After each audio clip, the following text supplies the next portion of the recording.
ready to play. The GamezAttack podcast, leading the way.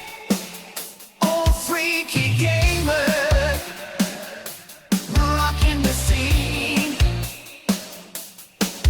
Talking video games, living the dream. Gaming happening all across the land. From console wars to the PC stand. Mr. Mike in the captain's chair. Bringing the news, just don't care. Welcome everybody to the GamezAttack podcast, episode 65. This episode is being called Big Games, Small Packages. How's it going, everybody? How is it going?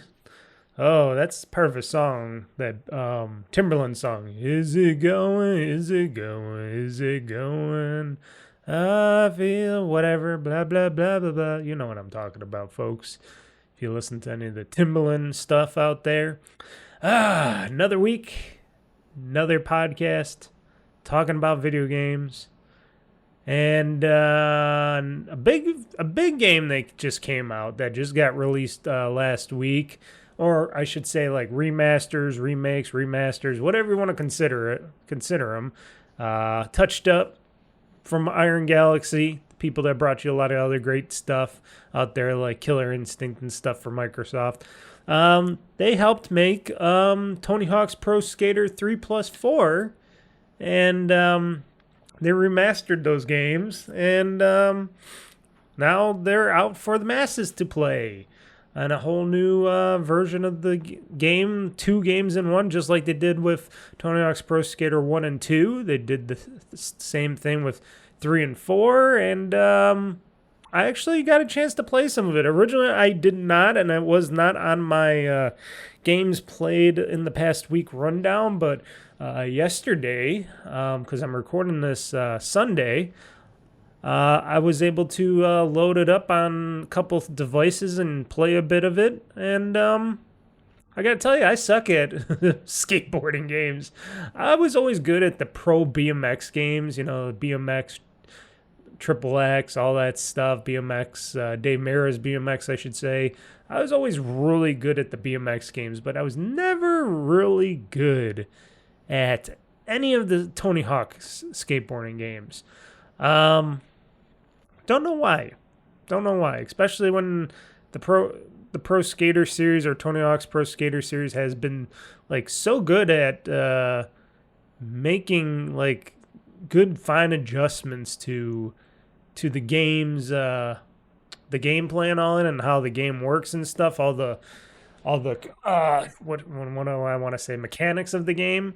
And I guess I just got to be better at playing it, which is hard. Like I always say, I always make this excuse, but it's a good excuse. My hands and fingers do not work like they used to when I was young.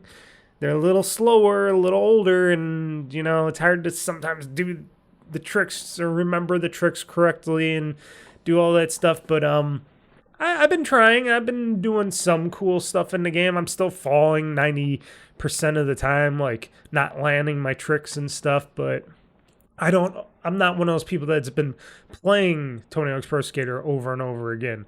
Now, when Tony Hawk's Pro Skater 1 and 2 came out, I did purchase that game back because that 1 and 2 collection came out before Microsoft purchased Activision Blizzard back in the day, which, what was it, like a couple years now or so? And that's when I actually bought the game. This time around, I'm getting the game for free via Game Pass. Now, note, I'm not getting the extra stuff like the Doom Slayer and what's that? What's the other Doom character? The skull guy thing. Oh shoot, I keep forgetting that creature's name.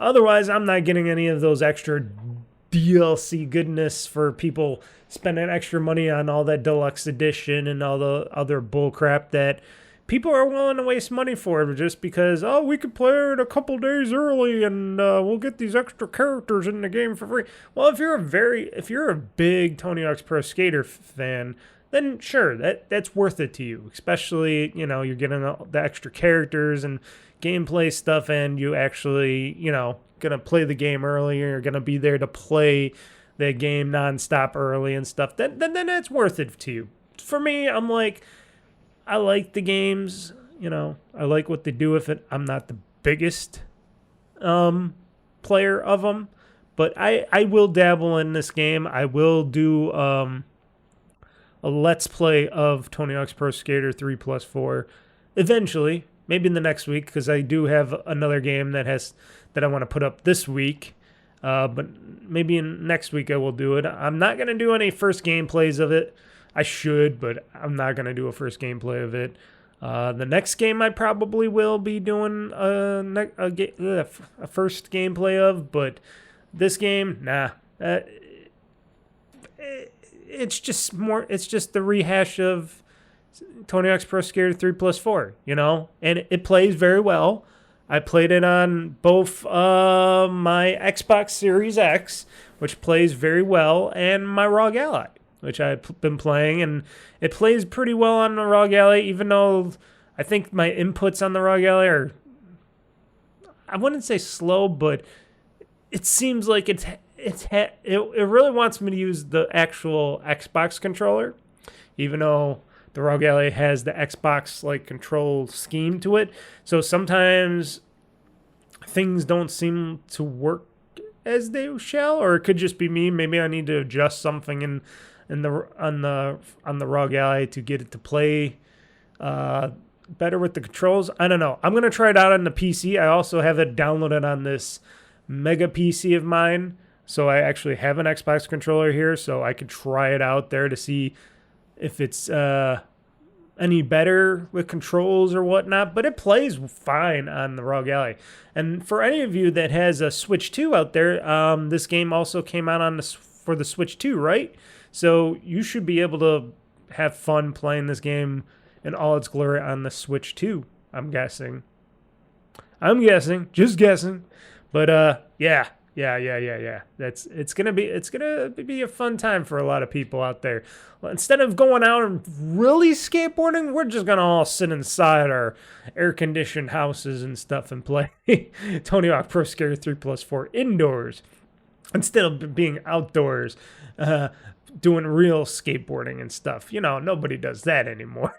Yeah, I should get out there. I don't know if it's gonna be beyond hot, it's been high 80s, 90s out there lately with basically, that's not the problem. The problem is the humidity has been really high, especially here in Buffalo, New York, and I've not been outside as much because of the super humidity. If it wasn't the humidity, if it was just 80, 90 degrees, it'd be fine.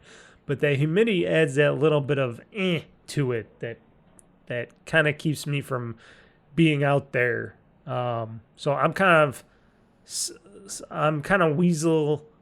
weaselly inside right now. I might try to be. I'll see, because I'm actually doing some stuff on my computer here and stuff. But I will try maybe to go outside later today, sit on my deck porch and stuff, and see if I can, do some relaxing outside, maybe some gaming on my ROG Ally and stuff like that. But there's also some games I want to play on my Xbox or my PC here as well. So it's yeah. So it's okay. So yeah, that's after this podcast though. So I'll see. I'll find out what I decide to do, if I'm gonna be indoors all day or if I'm gonna go outside and touch dirt, touch grass, as they would say. I'm not gonna be touching no grass. I'm just gonna be sitting on my deck porch. But yeah, well, I'll find out later. I love the heat. Don't get me wrong. I love the heat. I love being hot and stuff. I just don't like it when it's muggy out. I don't like it when the humidity comes. And you would think if you haven't had too much rain or anything, you wouldn't have that much humidity. But, you know, we're close to a lake here in Buffalo. We're close to Lake Erie and stuff. I guess all that humidity comes from the lake and stuff and puts it in the atmosphere, makes it all hot and wet and stuff. It's weird like that. You'd think it would make things cooler, but no, it makes things warmer. Weird how Mother Nature plays us all in the game of life. But yeah, I do want to do, like, I got tons of stuff I want to do outside still. I got a concrete work to do. I got a bunch of other stuff to do outside, tree trimming, stuff like that. But I gotta wait till the humidity's down a little bit, because it's just gonna be unbearable to work out there if I'm doing it. And I just don't. Yeah, it is a me problem. I think it's because I'm getting older. I just like, hey, I don't want to do that shit no more. Which I gotta push myself to do stuff. Because, you know, sitting inside all day is...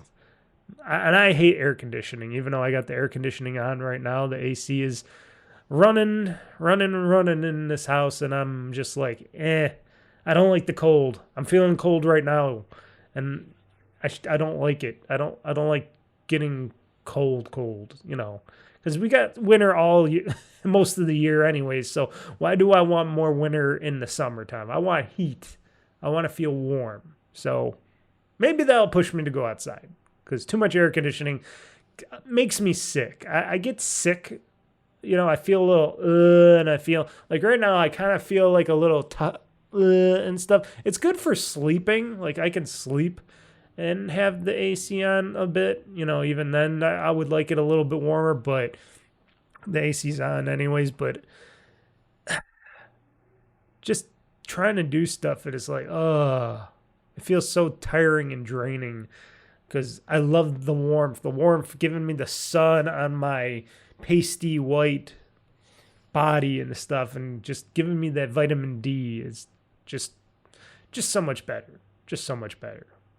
But, you know, I was a kid that grew up outside more than inside, so, you know, that's how I feel. I know, crazy how I go from talking about video games to my personal life of in and outdoors playing these games. So, like I said, Tony Hawk's Pro Skater 3+4 is out.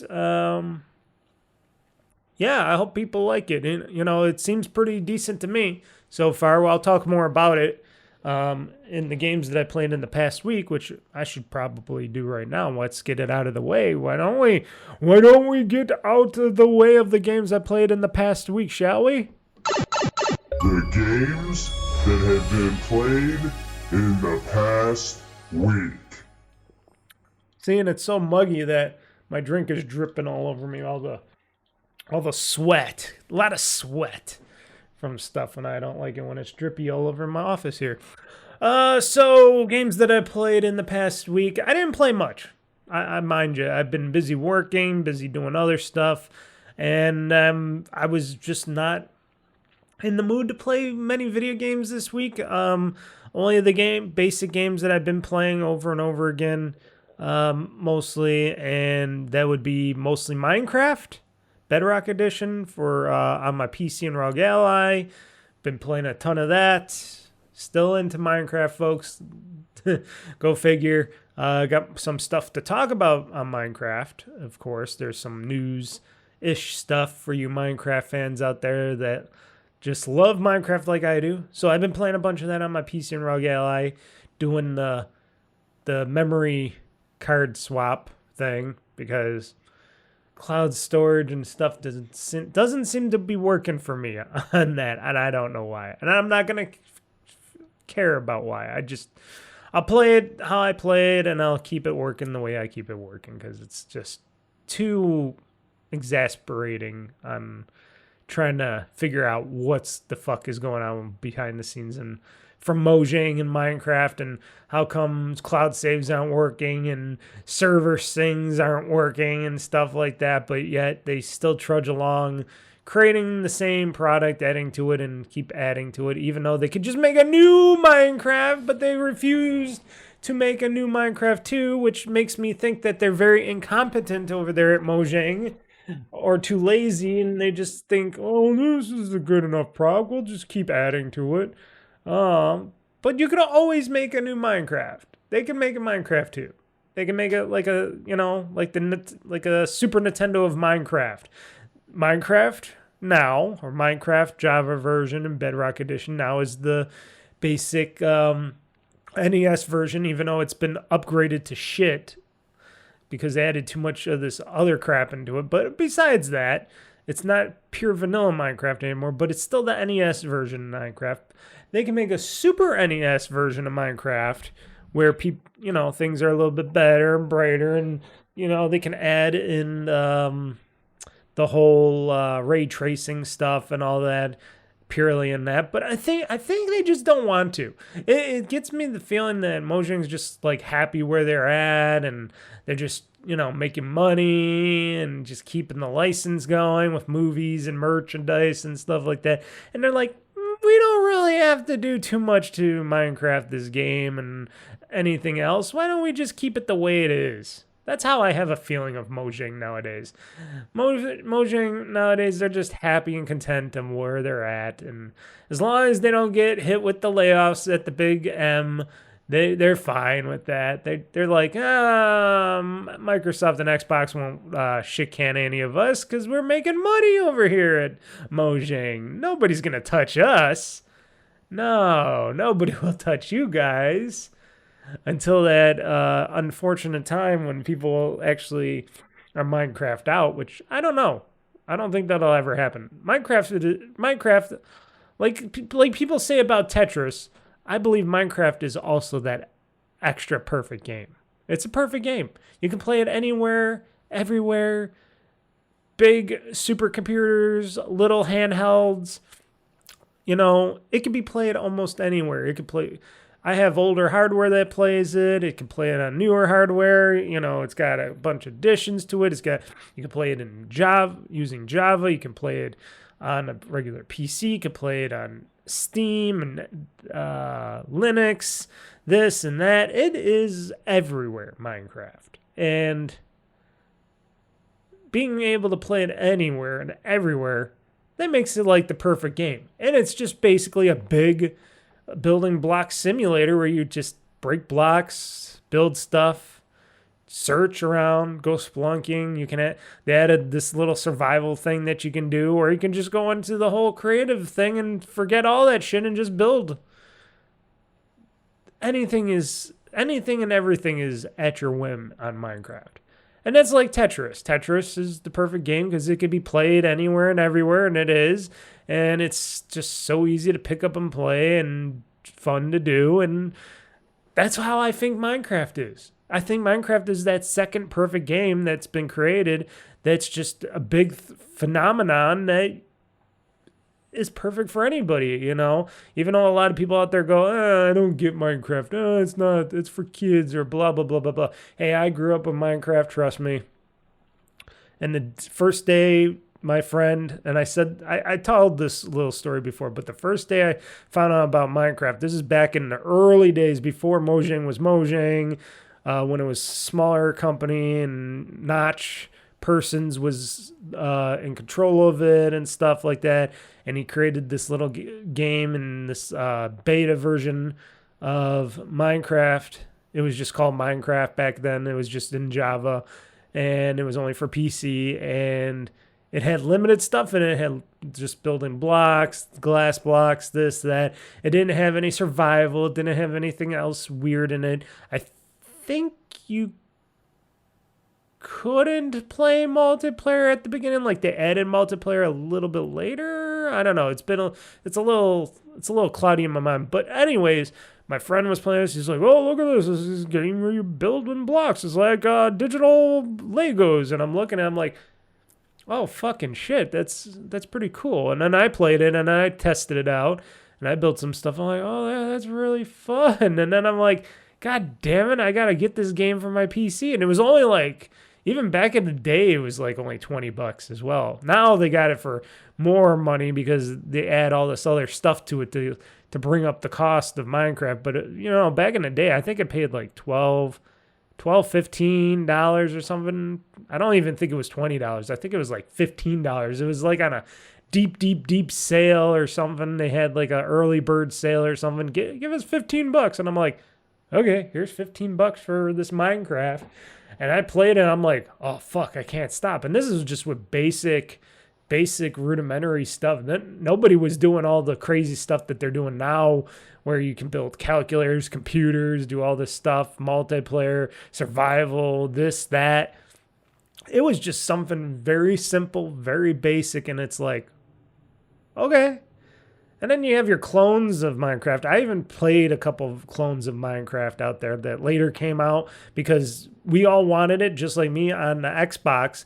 And it took so long for Minecraft to be Xbox bound that all these, independent creators out there created their own versions of like Minecraft and stuff. And I played a few of them. I bought one. I wonder if I still have that version of Minecraft. It was on the 360. It was a digital version of something. It was called something. I should look it up to see if I still have that, or if they delisted it or something like that, or whatever it may be. But I had it, and I was playing it because I was waiting for Minecraft for so long. I'm like, I want to play this on my Xbox, on my 360, because that's all I cared about. I loved my PC, but I'm like, oh, the Xbox is where the gaming's at. I can play it on Xbox. And then I was waiting. Then it finally came out on Xbox, on the 360, I should say. And I'm like, oh, shit, I can play Minecraft on the 360 now, and it's great. And I think that's when Microsoft actually bought Mojang. I think they bought it during that time period. It was in that little window of time period when they were bringing it to the consoles. I think they were doing that, give or take. Don't quote me on this. But also it came out on other stuff like the Nintendo systems, the early Nintendo systems. It came out on the Vita. I have Minecraft for Vita, which that is like the oldest, purest, never been updated version of Minecraft back in the day. And now it's like ancient. That's when they had some better stuff. Like the minecarts, they would actually just keep moving on the track if you had your redstone track up and stuff, and they would just keep moving around.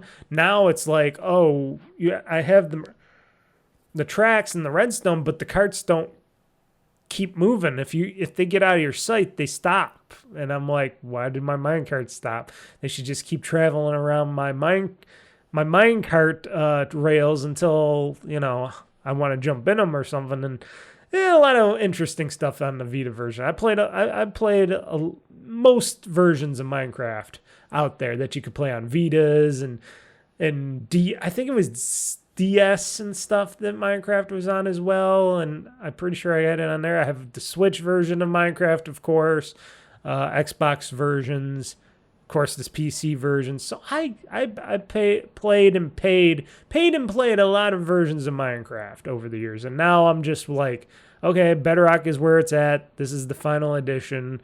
Blah, blah, blah, blah, blah. Make a SNES version of Minecraft, and we'll be extremely happy on that. And I'll pay you guys another $20 if you give us a new version of Minecraft out there with ray tracing and stuff like that, and better visual blocks and all that, and maybe make some tweaks to stuff like how rails and stuff work. I would do that. I would definitely play that. A more realistic version of Minecraft, especially with Unreal, whatever it is now, and you add that technology and you make a Minecraft within the Unreal Engine, that can blow away some shit, people. And I like to put in those skins where you can make the stuff look super real in Minecraft. That's what I used to do. I don't really do that anymore, but I used to make my Minecraft worlds like really realistic and stuff. Everything would look really good in it and stuff. And I'm pretty sure if you made Minecraft, like a new version of Minecraft, like a 2.0 or something, or a SNES version, if you want to call it that, that would be really kick-ass, because using that with the Unreal technology, that can unlock some really cool graphics and stuff, and really cool things that you can do probably in the world of Minecraft. Maybe make it possible. I know it's all like supposed to be block-based Minecraft, but maybe you can get some new tools in the new Minecraft where you could split the blocks like sideways or chip them on a side or something and make them like, whatever, the blocks, whatever, and stuff, and you can make them like really weird and edgy and stuff, and you can build new stuff with that. Oh, that would be superb. Maybe also have the ability to eventually craft like vehicles, Minecraft vehicles.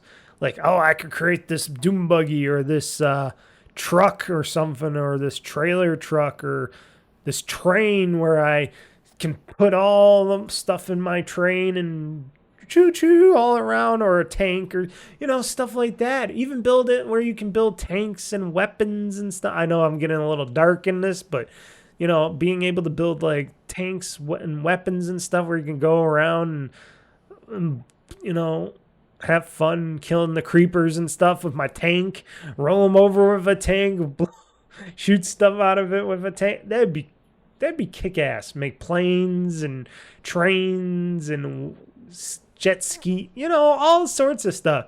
That could be in Minecraft 2.0. That could be the coming version of Minecraft where you're just building stuff. And I know there's people are going to say and comment on it that there's tons of games like that are already out there that I can play. They can do that stuff, but you got to make it in dumbed down form. You got to make it in Minecraft form. If you can do all that in a Minecraft form, that would be sweet. I'm just saying that. But I've been playing a lot of Minecraft. Like I said, that's what I've been doing most of the week, just building my tower and stuff. I haven't been breaking down blocks. I've just been now building more into my tower building and stuff, my big storage tower building it up slowly, having some fun with that. And eventually I'll get back to breaking down the mountain and stuff, and the mountain passes and stuff, and clearing stuff out there. But just been building, doing a little building, light building.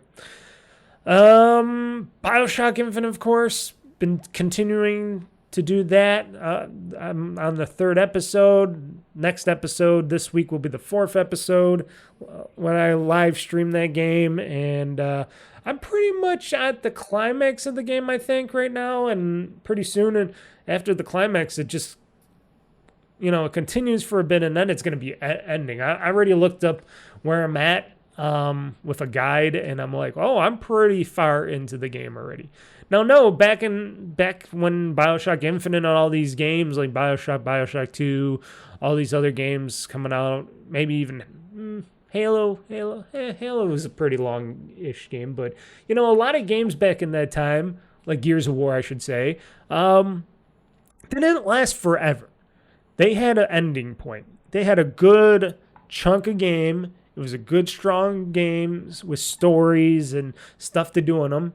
And they had an ending. They didn't just continue and drag on. Oh, you can go over here, do these side quests, do this and that. Because, people out there, the big game execs out there felt like, oh, we got to add all this other crap to the game to bring in gamer value and stuff, because we're so worried about, because back in the day they were worried mostly about, and I think some of them still say that, but we're worried about, gamer retention and them playing the game, beating it and returning it right away to a store to get credit and stuff. They didn't like that. They wanted people to hang on to their games for longer. But now in the world of digital, where everything is digital now, I feel like who's returning what, or, GameStop is not like it used to be. How many people are going back to GameStop with their games and exchanging them and getting credit for new games and stuff?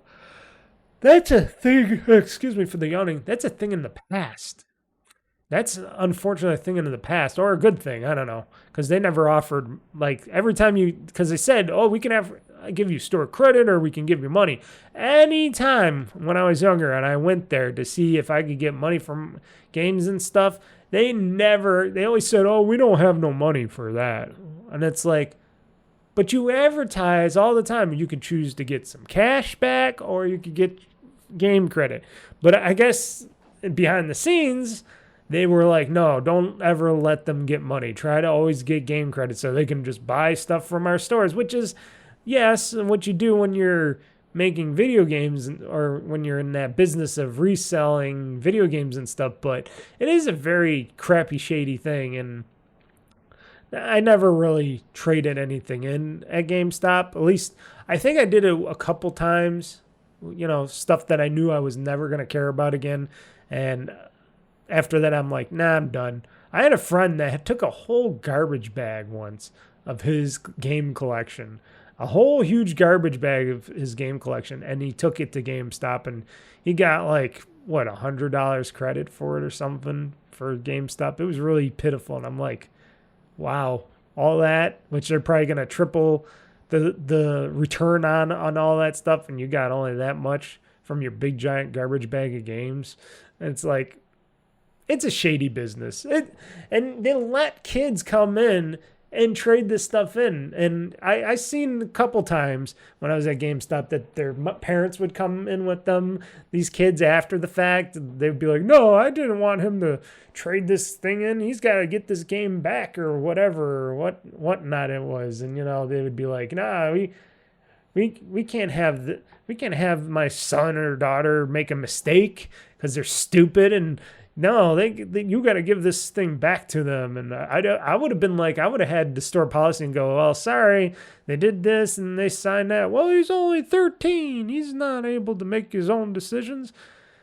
It was like I said, it's a shady place, GameStop, because it's like they let kids come in there and trade in games and not go, well, you need your parent or guardian with you to sign for this because you're not 16 or older, They never had an age limitation or whatever on how old you have to be to trade in stuff. And that would be any games reseller and stuff out there. That's a shady bullshit kind of business.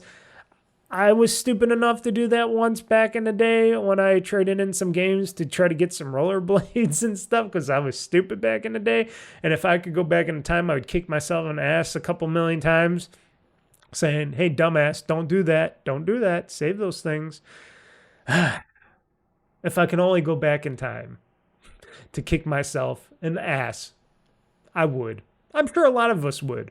But yeah, such a shady business. And surprisingly, GameStop has still gotten away with that shit, and nobody's ever came after them, really, for these games trading things. And they still let young teenagers come in there with their stuff and just trade away their expensive games and stuff.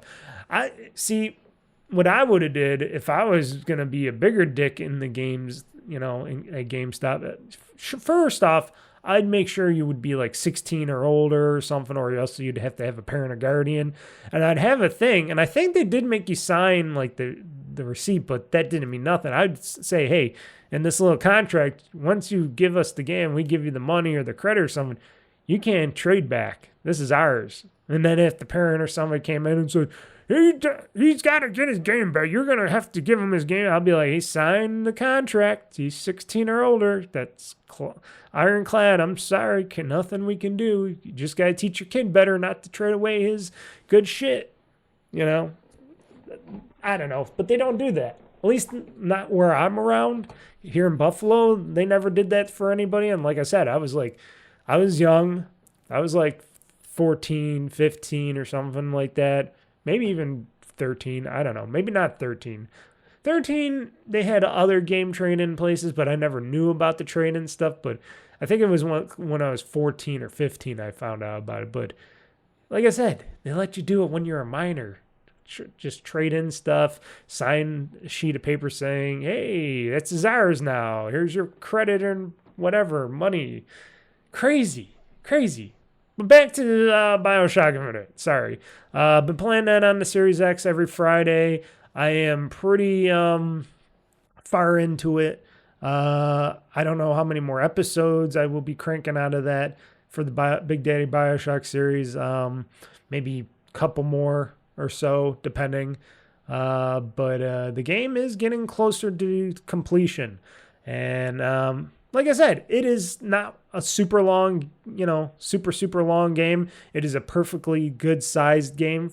And that's how games should be. And that's how games might go back to being, or even more so when we talk more about that stuff in the future, about how a lot of companies, a lot of publishers out there are thinking, maybe we should start making these decisions on these over big, expensive, bloated games that are costing us a fortune, and we're having to charge people more for them. And maybe some of these game execs out there are starting to figure out maybe it's not a good idea to try to keep racking up prices and making these games super big and expensive, because maybe, just maybe, people might not buy as many or buy our game because of how much they cost and how big they are and stuff.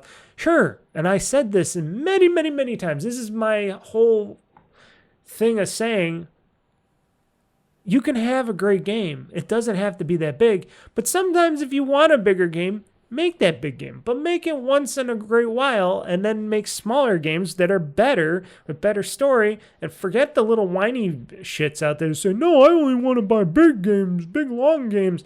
Not many people want that. That's only some of those naysayers. And I hate when the games industry and the movie industry and, any industry that bows down to these people, these influencers and stuff like that. And they're like, oh, we should do more, make more, add more value to this game. We'll add multiplayer. I remember back in the time when I was playing like the Tomb Raider games, and they're like, we ought to add multiplayer to the Tomb Raider game. I'm like, you don't have to add multiplayer to Tomb Raider. Like, they added multiplayer to Tomb Raider instead of just adding to story or making some DLC or something like that. They made this whole fucking multiplayer thing that I tried once, and it was really stupid and boring. And I'm like, why did you fucking put multiplayer? Oh, we gotta add value. People, our bosses and executives want more value out of these games. I'm like, I played the game. I played the story. I got enough value. I'm really valued up, and just sell me some extra DLC content or something down the road. Add a bonus story or something, then I'll pay you more and I'll have more value to the game. But like I said, this whole thing started because people were trading in games early and blah, blah, blah. But now in the digital scene now, where people can't really trade in games or trade other people's games or whatnot, that's not even a problem anymore. But, these game budgets are so big and these executives are so stupid that, they don't understand that maybe they should change how they do all these creation stuff with games and stuff. But we'll get into that in a little bit after the rest of this. So, like I said, Bioshock Infinite, still fun.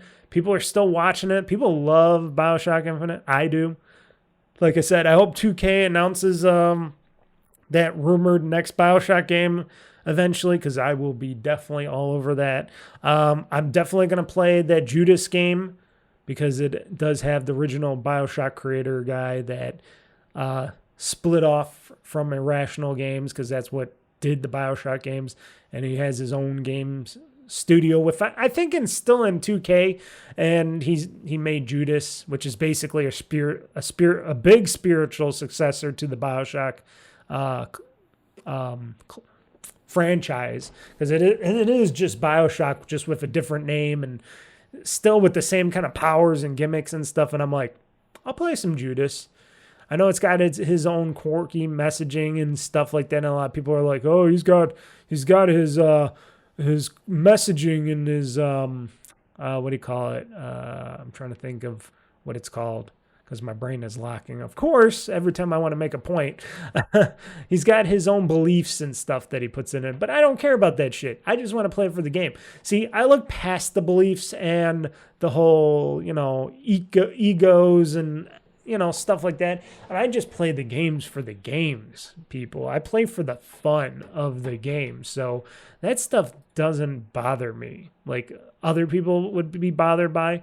But, like I said, there might be a future successor to Bioshock in the Bioshock series. There's that Judas game, which who knows when that's coming out. Maybe sometime next or the following year, because next year is going to be in May. It's going to be May Day in May when Grand Theft Auto comes out. That's going to be a big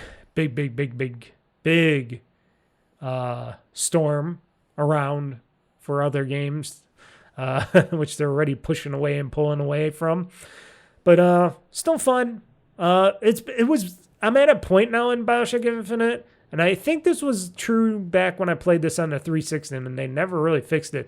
There's a slowdown and glitchiness to it at the certain point when you get into the certain part of the city, and it's still like that. Like it'll hitch and glitch and stuff like that, and I'm like thinking it's gonna crash or something. It looks like it's gonna crash or something, and I'm like, wow, this sucks on how it's hitching and glitching still. And this is a remastered version of Bioshock Infinite.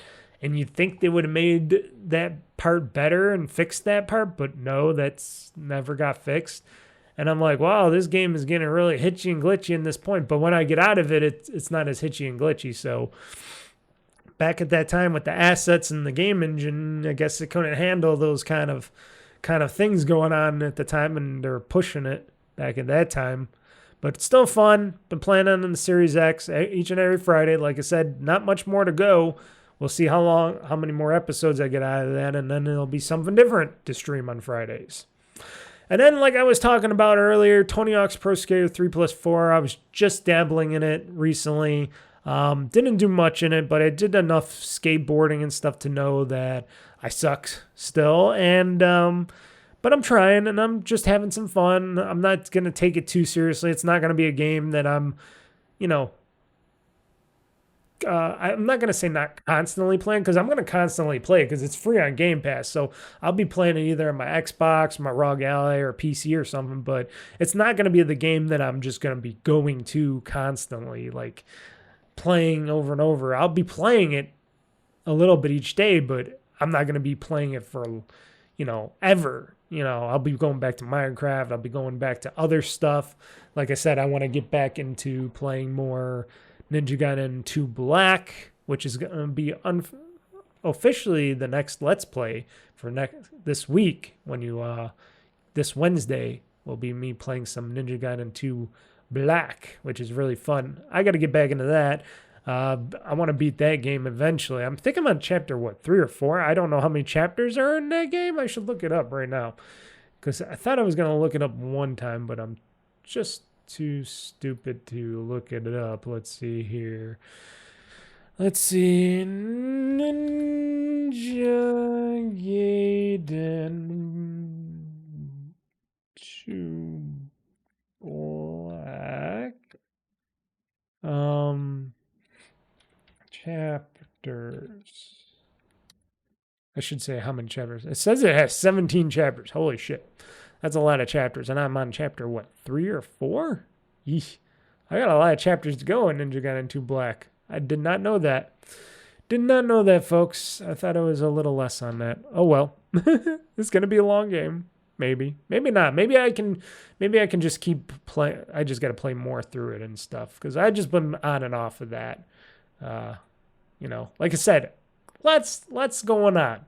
There's always a lot more stuff going on in the summer than the wintertime, because in the wintertime, I just want to stay inside, stay in my office all nice and toasty warm, and just play on my computer, my games or something. I don't want to go outside and do stuff. Now I'm outside doing stuff. I'm at work. Sometimes I'll stay out at work later to do stuff. I've been working out some more, and that all takes up time. And by the time I get back to wanting to play a game, I got to eat dinner, all this other stuff. And then it's just like, oh, it's time for bed. I'm too tired to play a game. So it's like, I can't get into that, And it's like I said, it's nice now and stuff. And it's like, I want to be outside. And I could play Ninja Gaiden 2 Black on my ROG Ally, but it just doesn't look as good and feel as good as it does on a PC or probably the Xbox Series X. It's just one of those games that you need a more powerful system for. Even though it does play well on my ROG Ally, I recommend that game played on the PC or Xbox. So that's why I took it off my ROG Ally, because I just felt like it looked and felt better on bigger systems. Now, with this Xbox ROG Ally, the next Xbox ROG Ally, or ROG Xbox Ally, whatever you want to call it, that might change. That might change a lot of stuff on a lot of games, and maybe that'll be a game changer to play games like this, where it's like, oh, now it's more smooth and faster because I'll have more memory in there. It'll have a better CPU, GPU combo, or SoC on a chip. Things will be better in the next Xbox ROG Ally. So that might change a lot. But Pro Skater 3+4, you know, I've been skateboarding. It looks great, feels great, even though I suck at it. I'm going to keep saying that. But it looks great, feels great, great music. Tony Hawk, everybody looks great in that game. And it is a skateboarding game. It is a Tony Hawk's Pro Skater game, and it's bringing Tony Hawk back into the limelight.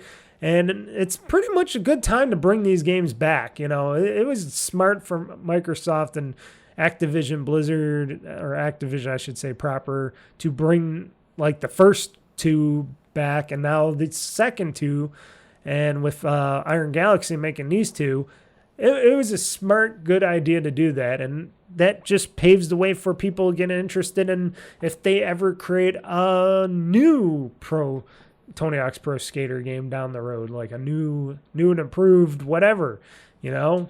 Because why not? People love skateboarding games again. Why not? I would wish and hope they would make another BMX game again. I would like to play a new BMX game on my Xbox or something like that. That'd be pretty cool too. But I'm not gonna hold my breath on that.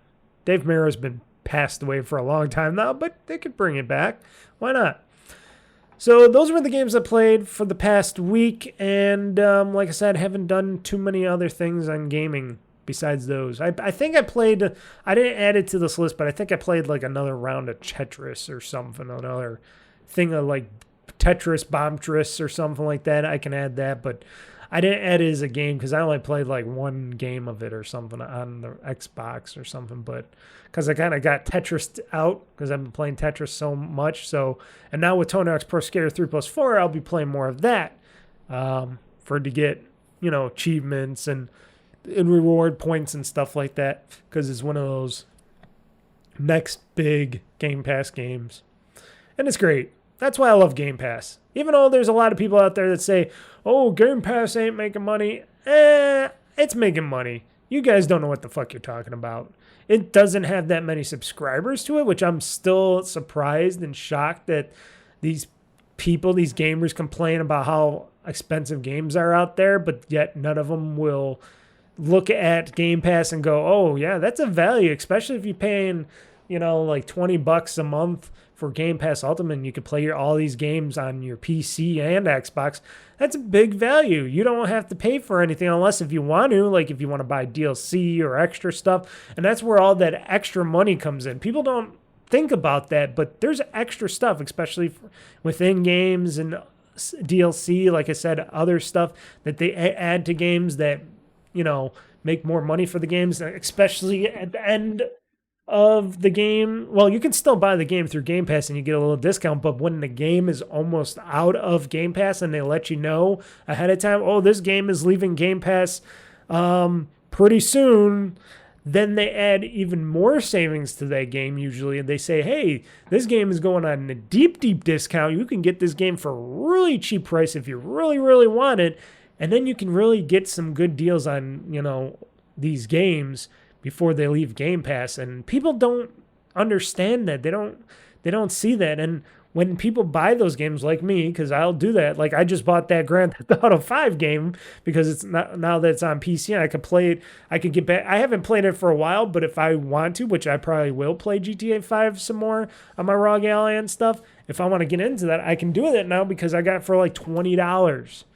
On Game Pass, you know, it was $20 on Game Pass. They had a sale, another sale on it, and it's like, well, there you go.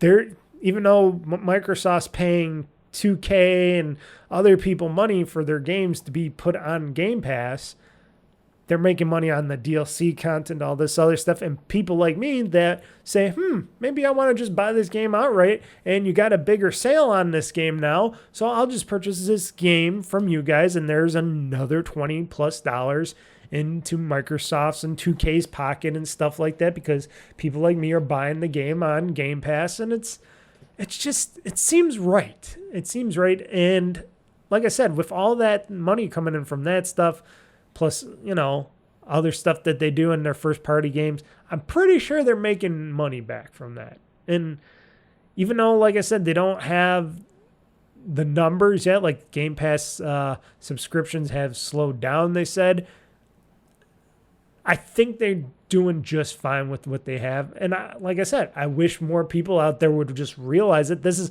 why this initiative for Microsoft, aka Xbox, just saying, hey, you can play these games anywhere and everywhere now, or in the future, we're going to have it so it's available on more and more devices, not just Xbox consoles and stuff and PC. You can play it on your headsets and ROG Allies and this and that.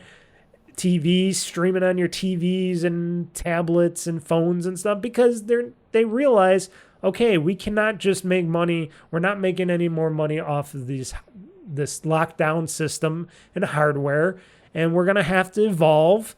And the way that we evolve is, which is good because everything is digital, everything's via the internet. We're going to have to evolve to a point where we just start getting people to play off our servers, and they can play anywhere in the cloud and everywhere. And eventually people might understand that, and people will start joining up on that. And then, you know, the whole fact of you're getting achievements from the games that you're getting, and if you do the reward points thing that Microsoft does still, and hopefully they'll continue to do it with the MS rewards or Xbox reward point or whatever you want to consider it, can use those reward points eventually for like gift cards and stuff like that. Like I said, just got another $50 gift card and I put it into my Xbox games to buy some more Xbox games. I can get a gift card to Amazon or something as well, or whatever. And that's awesome. And that doesn't cost me any more money. It's just more savings. That's what people got to understand. People are complaining about all this other stuff, but they don't look at the savings. Yeah. So most of these big game publishers out there publishing games in the future are probably going to make some of these games, like I was just talking about, smaller, but also better overall for everybody, because then you're getting a more streamlined game, and you're going to get a game that actually works out in your favor because it's just a game with a good story, good mechanics, and you play through the game and then you're done. And that's where more and more people are said, or at least more of these game publishers are talking about, maybe we should go back to the way where it used to make sense, where we have these games that look big, but they're not as big, and they're in smaller packaging, which means the games are smaller, they're more condensed, they don't have all this extra crap that we're creating for them because we want some value to them or something. And people will enjoy these games, they'll buy the games, they'll enjoy the games, and then they'll be done with the games. And that's where some of these publishers are finally maybe starting to realize, like, maybe spending all this extra money on all this other bullshit is not the way to go. Maybe we don't always have to make these big giant games, unless if we're Ubisoft and we're stuck in our ways and we got to make each and every Assassin's Creed and this and that, all huge open world games with tons of crap in them that costs us tens of millions of dollars, or I should say hundreds of millions of dollars, really, and we don't get any good feedback back on them, and then when we sell them, people don't really care about them because we got too much crap in them and it costs so much money. Maybe also with people maybe downsizing their games a little bit, maybe it'll make some of these games a little cheaper, and they're not going to be all $70-$80 games going forward. Even Nintendo's been talking about that, and I'm like, well, then Nintendo's got to start making some of their games. If they're going to make them quicker and smaller, then they're going to have to make them cheaper too, and not just say, hey, we're going to just charge $70 for this game, because then we all know that you're trying to fuck us over on that. And you know, it's not like Nintendo and them would not want to fuck us over. They do. They're in it for the money. They're not in it for they say the fun and making people happy and stuff. No, the people that make the games want them to be fun and make them happy for people like you and me. The corporations, on the other hand, want the money. They want that money coming back to them for these games. And like I've been saying over and over and over and over again for years and years, way before any of this stuff even started falling out right now, this fallout of people not gaming anymore because it's just so expensive and so tedious. Back in the early days, simpler times, like I said, Not every game has to be big. And I say this on a constant basis. Maybe sometimes these companies, and this is definitely what Microsoft Xbox should do with their studios going forward, paying attention to them more first off. Two, saying, hey, studios, whatever games you're making, you got to make smaller games. Make smaller, tighter, better games. And then if you do have an idea for a bigger game, make sure it's flushed out. Make sure it's you have it all good and ready to go. And then make one big giant game, And then after that big giant game is done and made and published and all that stuff, go back to making more little games and trying out new stuff with them, doing some cool stuff. And then eventually when it's back to you got enough what should I say, skill, a bad way of terming it or something. When you're back to being able to going to make another big game, or you got another idea for a big game, then you can go back to make another big game after that. Not, oh, we're going on from one big game, let's make another giant big game. Let's make another Halo and another Halo. Still so many studios are going to be doing that. Like the coalitions, they're going to just keep making Gears games. 343 Industries, I don't know what the fuck they're doing. I heard there might be more layoffs that are also in that studio, and that maybe their next Halo game ain't coming out the way they wanted to or whatever. I don't know what they're fucking doing at 343. I know a lot of people said, oh, it's not their fault. They're just being pressured with all this stuff. But I'm like thinking, yeah, but you're in charge of the Halo franchise, and you guys have not been good stewards of that franchise as of late. And I'm not surprised if you do get a lot of your teams cut, because you guys have not been producing anything really good. Their last game was Halo Infinite. I didn't play it yet. I know I said I might play it, even though I don't really want to play it, because when I tried playing it the first time, it was just so... with the platforming and shit, I just wanted to jump off a cliff, so I just deleted it off my system, because I'm like, nah, I'm not going to play this, but I might have to play it because of the story. But still, they got to work on making better games over there at 343. I don't know why they're having such a hard time. I don't know why a lot of these companies have such a hard time, especially continuing franchises like Halo and stuff. Finish the fight. Do what you said you're going to do. Finish that fucking damn Halo fight. And then reboot the whole fucking series. Bring back Cortana. Reboot the whole series. Maybe go in an alternate timeline or dimension. Say this is from another dimension. This isn't the original Master Chief. This is Master Chief 2.0 or so. I don't know. Create something creative. Same with Gears of War. Go on a new area, a new world or something, and create a whole new existence for the locusts and stuff like that, and have Marcus Phoenix, whatever, another version of Marcus Phoenix somewhere else, and reboot that whole story, which they kind of are right now. But they should really finish what they have left off in Gears 5. That's another thing. I don't like how all these studios within Xbox have been just leaving their franchises unfinished. And then they're like rebooting, going back to the beginning already, instead of ending the stories to them. It doesn't matter if it's a good or a bad story. At least you end the story so people can see, oh, there's an ending to this. Oh, we figure out what's going on. Are we going to ever figure out what's going on with Kate? And is it that queen, her mom, or whatever? I know she's part of that family or whatever. Who knows? I want to know.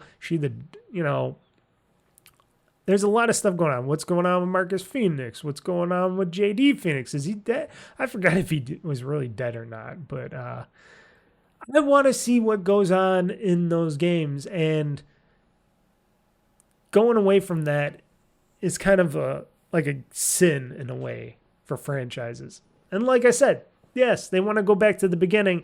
Yes, they're remastering for the third fucking time Gears of War for this enhanced edition and stuff.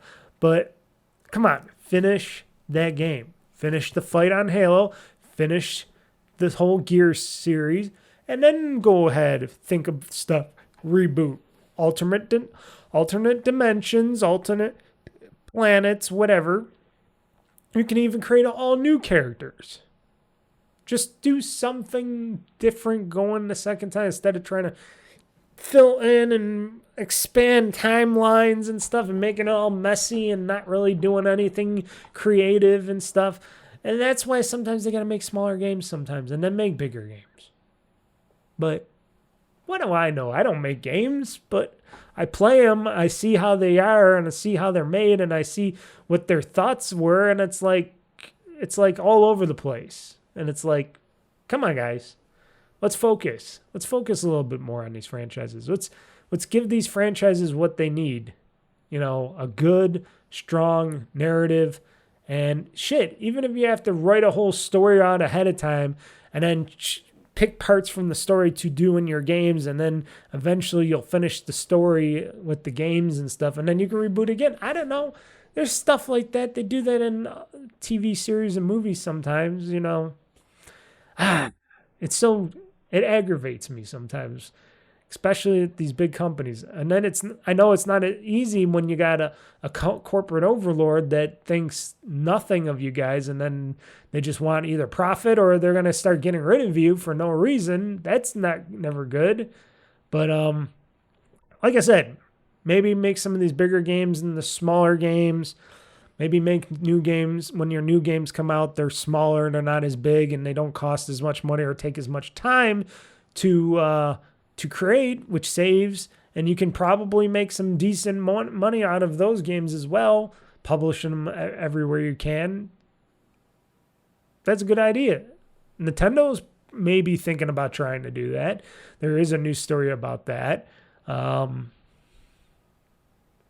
So yeah. Let's see here. I just got a new tablet. Yes, I got a new X Pen tablet. Let's see. Hold on one second here. I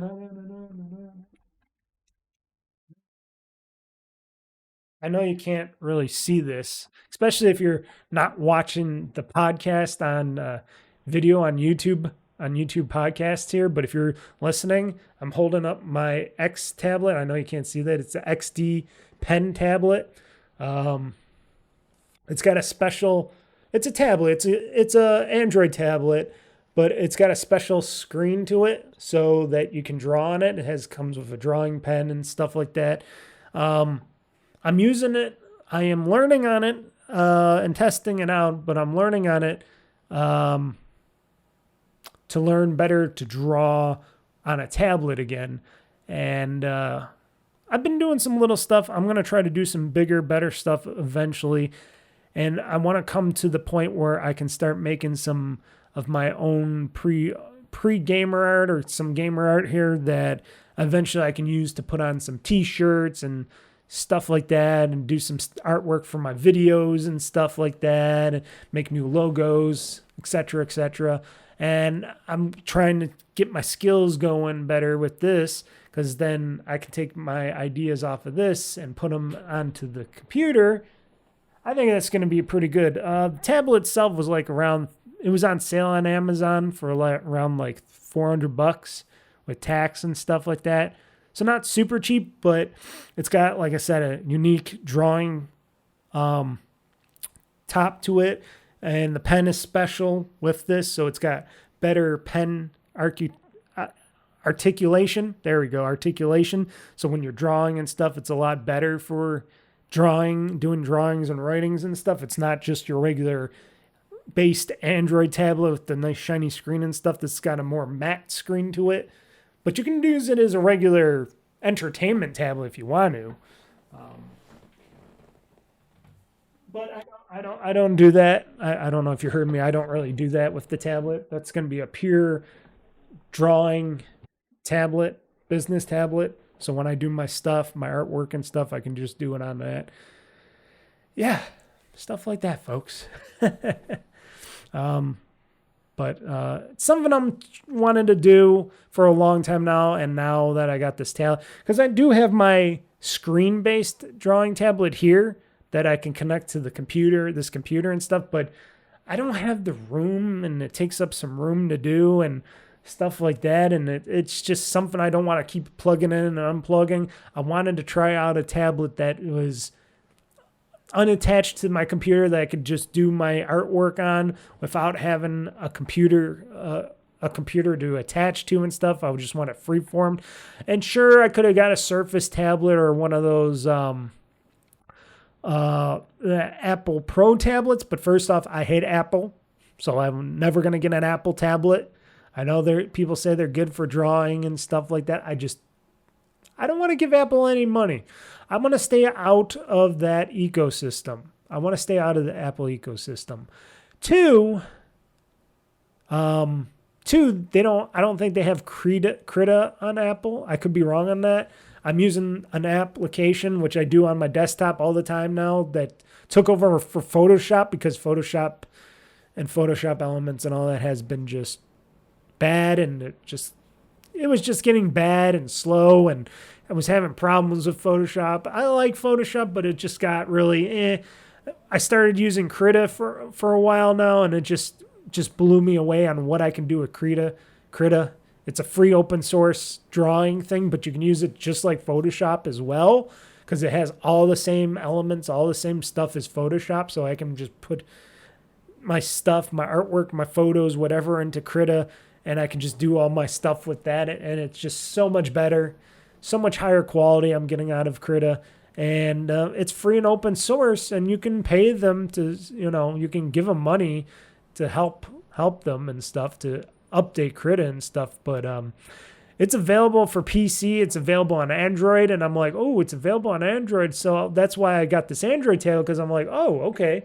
If Krita, I can use Krita on my Android tablet, which I have been doing. I understand the interface of Krita, so it's a lot easier for me to do drawings and artwork and stuff with that, even though I gotta get a better glove so my hand doesn't keep activating like the little touch buttons on the bottom of the Android screen. I think you can turn them off. I got to look at how to do that when I'm in a program, but it just feels so much better. I can pinch and zoom with my fingers and stuff and Krita and stuff, and move the artwork around to draw and do some touch-ups too.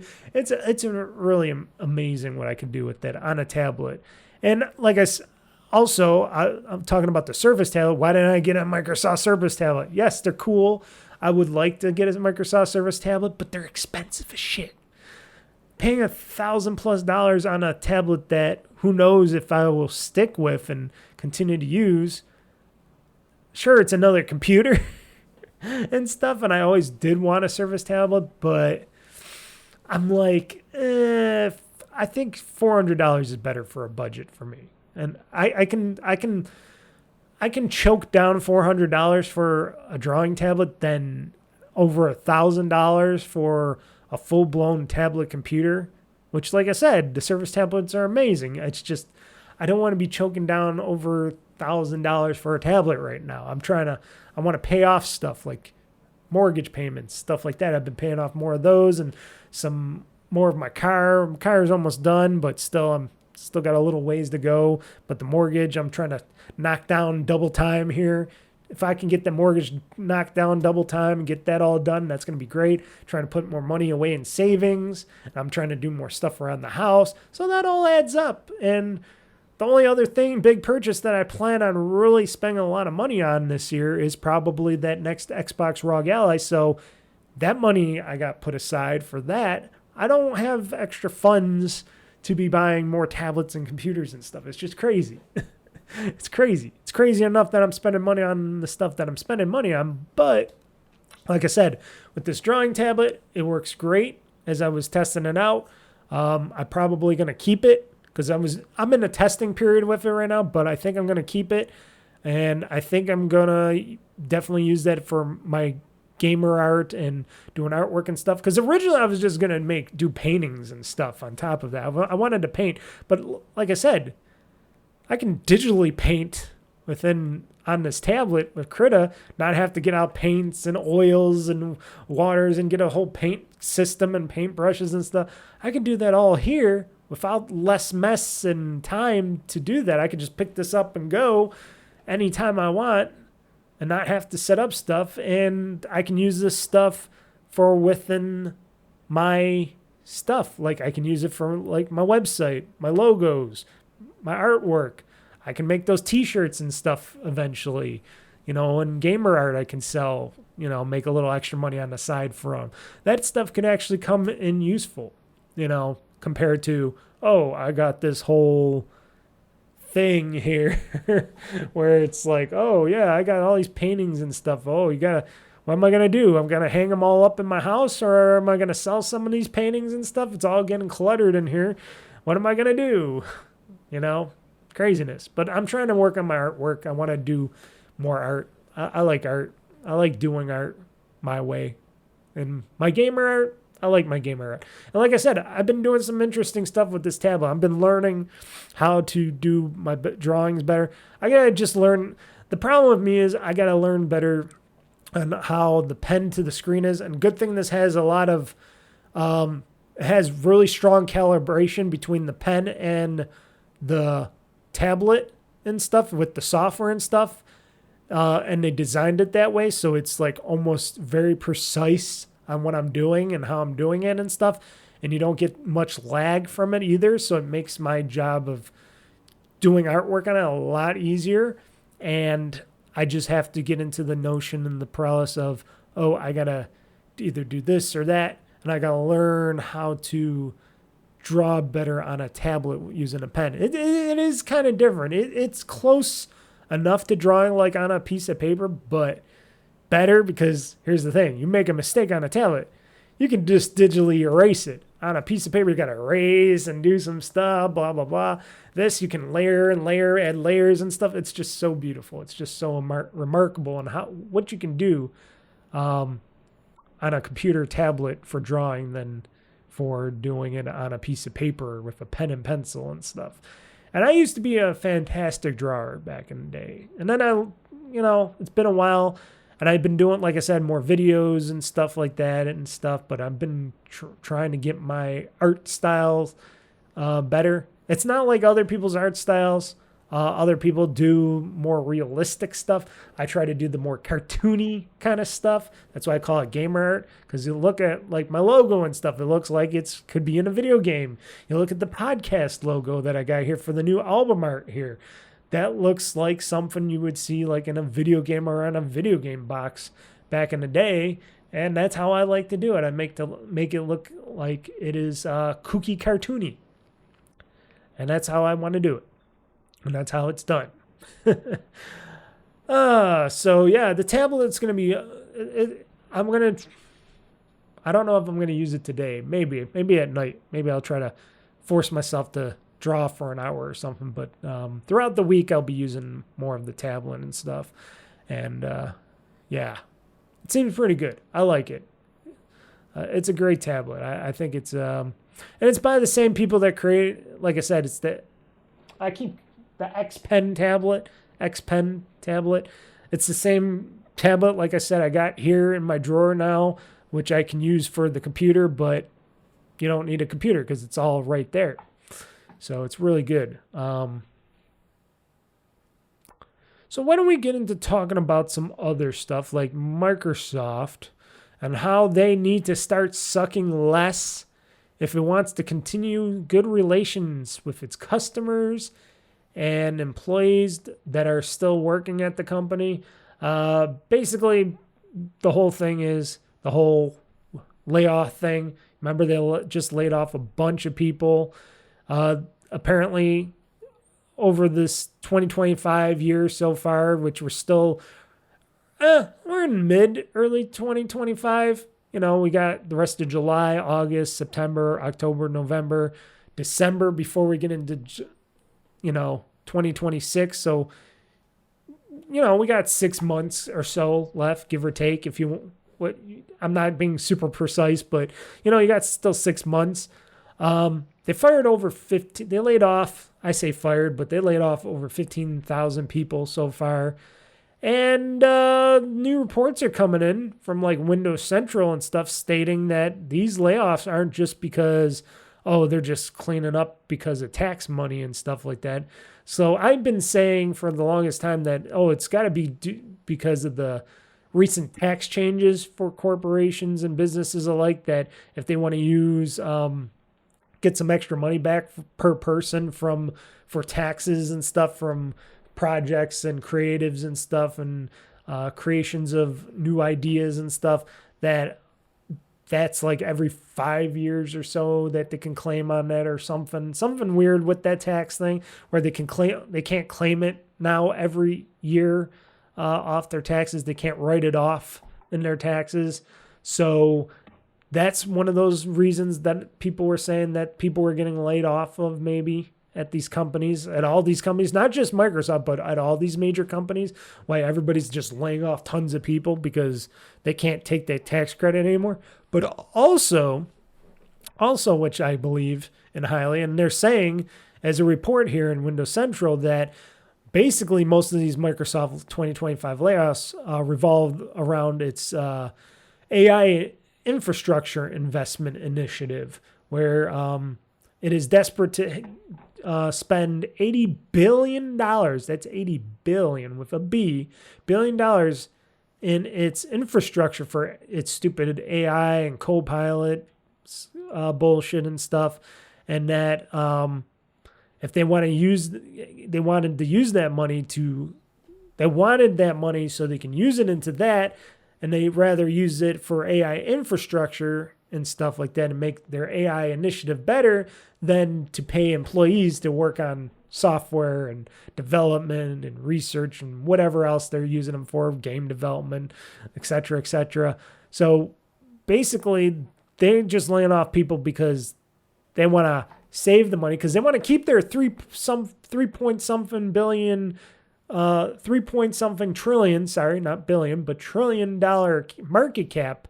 So in order to do that, if we're going to spend 80 plus billion more dollars into something, because we're not buying another game company yet, if they will at all in the future, we'd rather just cut and lay off a bunch of people across the board and use that money that we would spend on these people to spend in our infrastructure and our AI. And that's a bad thing, because first off, I don't really give a shit about AI. It could be useful in some stuff. I think it's still a gimmick. I don't think it's going to be this game-changing thing for everything. I think it does a lot of good for a lot of things to help people in projects and stuff, or in games. It could be useful in game creation or inside the game engine itself. When you're playing a game, having some sort of a AI initiative in there, that would be good. Or, just like they've been doing, where they've been sticking AI into like searches and stuff like that, as long as it's accurate, data accurate, which a lot of the AI hasn't been data accurate, or you got to double check its findings. But still, it's good for that stuff. Is it going to be self-aware? Never. Is it going to ever be smart enough to take over for people's jobs? Probably not. At least not to the degree that they think it is. And it is just debacle of shit, where all these companies are spending more and more on this stupid thing where we're just going to push more and more into this AI infrastructure. We got to put more servers online. We got to raise people's electricity bills because we're using up all this power for our data centers. And that's been a big thing in the news recently, especially around a lot of places where they were just talking about how people's electric bills are going to go up another 800% or something because of all these big giant data centers and companies building these data centers that are using up all this electricity. And I'm like thinking, well, maybe they should get charged more for that. Maybe they should get charged double for that, and not charge the regular consumers that can't afford that shouldn't have to pay for it. Maybe you should charge these businesses double that on their electric bills and stuff. Oh, you're going to use way more electricity for your servers and stuff? Well, we're going to have to charge you double for that. Sorry, we're not charging our other customers. We're going to charge you because you're going to be using a ton of more power. Hence, probably why we're building more nuclear power plants, and we're going to eventually build one here in New York. I don't know if that'll ever happen, but they said it was going to happen.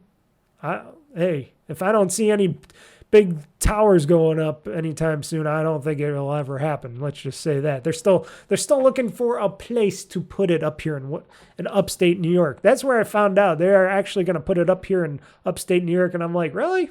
Okay. Put one down the street for me so I can get some cheaper power. Because I heard if you're next to one of these power plants, like a nuclear power plant or whatever, people near the power plants usually get cheaper electricity. I don't know if that's a thing. I heard that was a thing, but shit, put it closer to me. I don't care if it's nuclear. I don't care if it's radioactive. I'm not scared of that shit. I know a lot of people are. People are like, oh no, you don't want to be next to a power plant. That's dangerous. It's probably not as dangerous as you think. There's more dangerous things out there that you would be by than a power plant. But yeah, stick one near me. First off, I'd try to get work over there because you probably can make some good money in a nuclear power plant or something, running something. And I know they need a bunch of people for that. You can't just have AI running a nuclear power plant, but still cheaper electric if you're near it. But yeah, this whole AI initiative has just been fucking things over. And Microsoft, Satya Nadella, he's the biggest one. He's got to maybe one day tell these shareholders no on this AI initiative. Maybe say, okay, I think we're going as far as we're going because we're hindering the rest of our businesses within the company.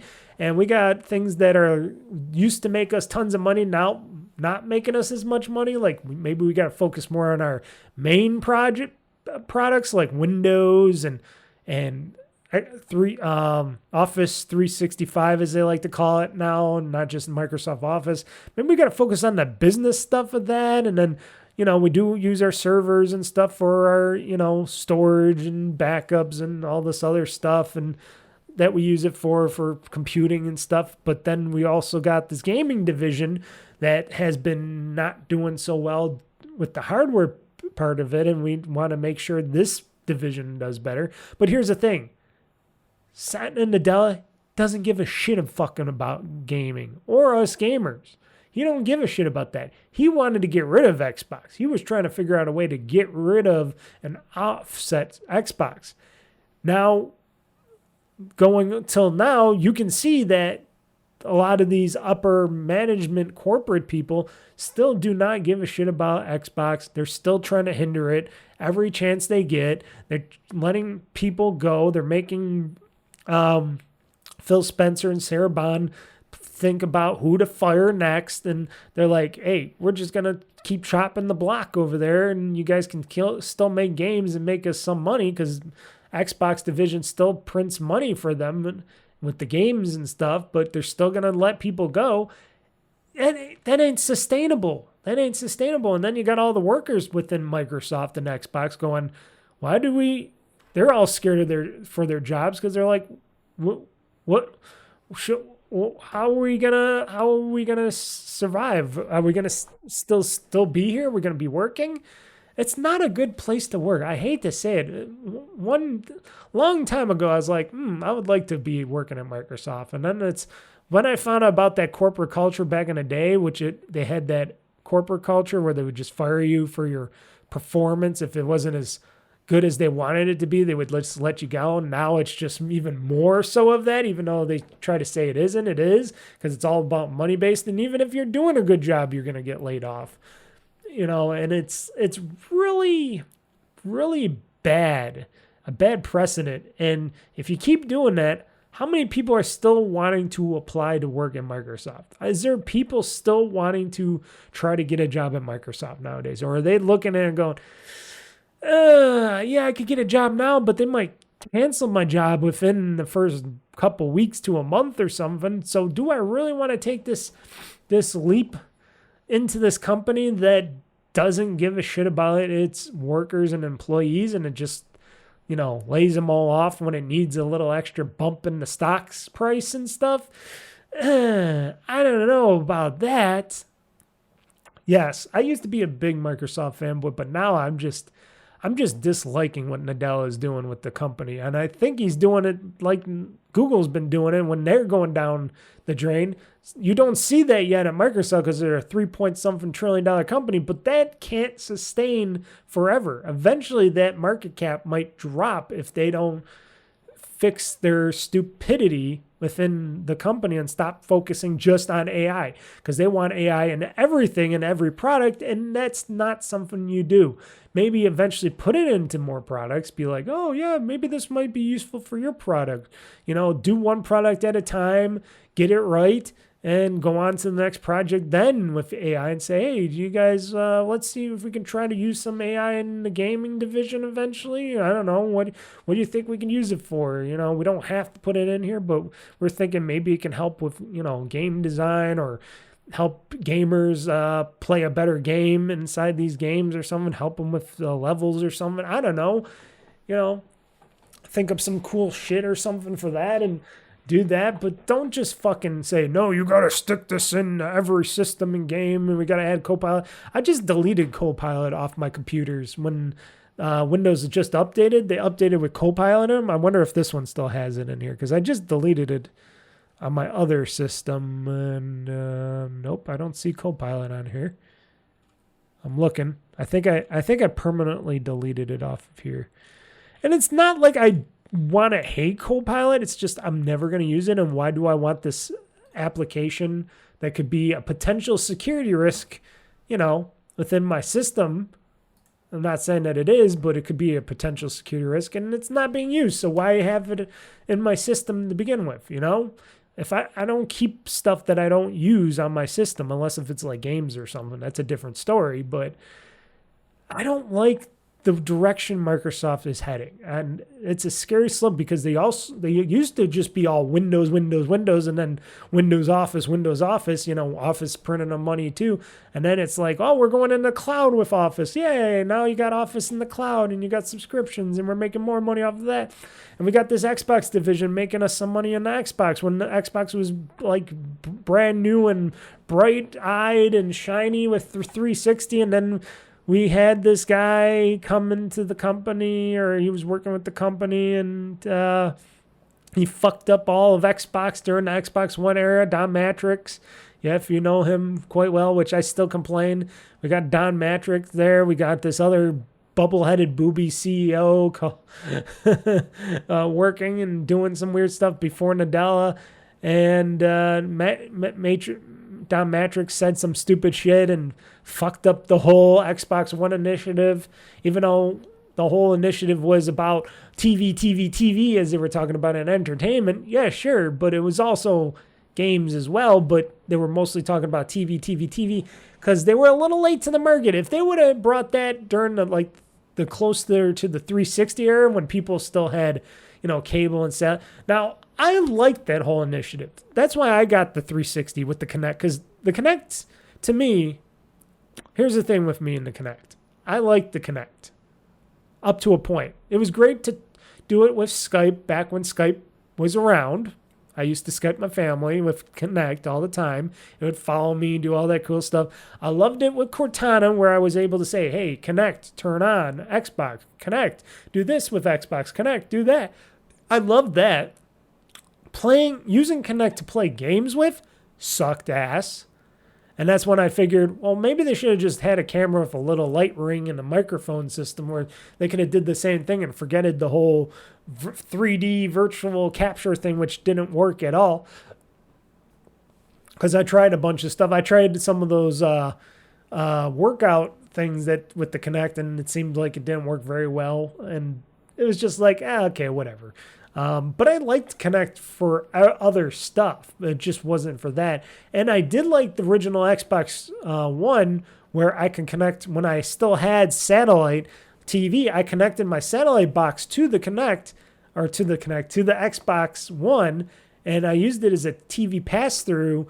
And it was awesome because I was able to play a video game and watch my cable or my satellite shows on the corner as I was watching G4 TV while I was playing, like, I don't know, Gears of War or something. It was really cool. I liked it. I was able to change channels with that. It would work. It probably would work better if I had a cable box. Now, satellite was a little bit more tricky, but Probably would have worked even better with a cable box because they were mostly cable, but I used it with my satellite. I love that stuff. I love that connectability of it. It just didn't last because guess what? TVs doesn't last. Sure, you can still get cable and satellite TV, but it's not a thing anymore, folks. Not when you got the internet. And I know there's still some sticklers out there, especially older ones, like probably like my grandmother and stuff. I still gotta watch my shows on the cable networks and stuff, and everything's crap now. All the when I decided to get rid of satellite TV, it was because everything just became crap on satellite, and that's when it all had to go. When everything just all the shows, all the stuff just became crap. So I got rid of it all. And took off the dish off my house, all that stuff. But anywho, back to what I was talking about. I'm getting off tangent again. I like to go off the rails. But yeah, Microsoft as a company now should focus on their products that make them money, that used to make them money, that they could do better with Windows. Because there's still a lot of people complaining about Windows. And they can fix it. Maybe try to go back to the beginning. Maybe make a brand new, fresh copy of Windows from the ground up. I know they tried that once and people said, oh, it was impossible, or they had a hard time doing it. I'm like, why? Why? You are the company that makes Windows.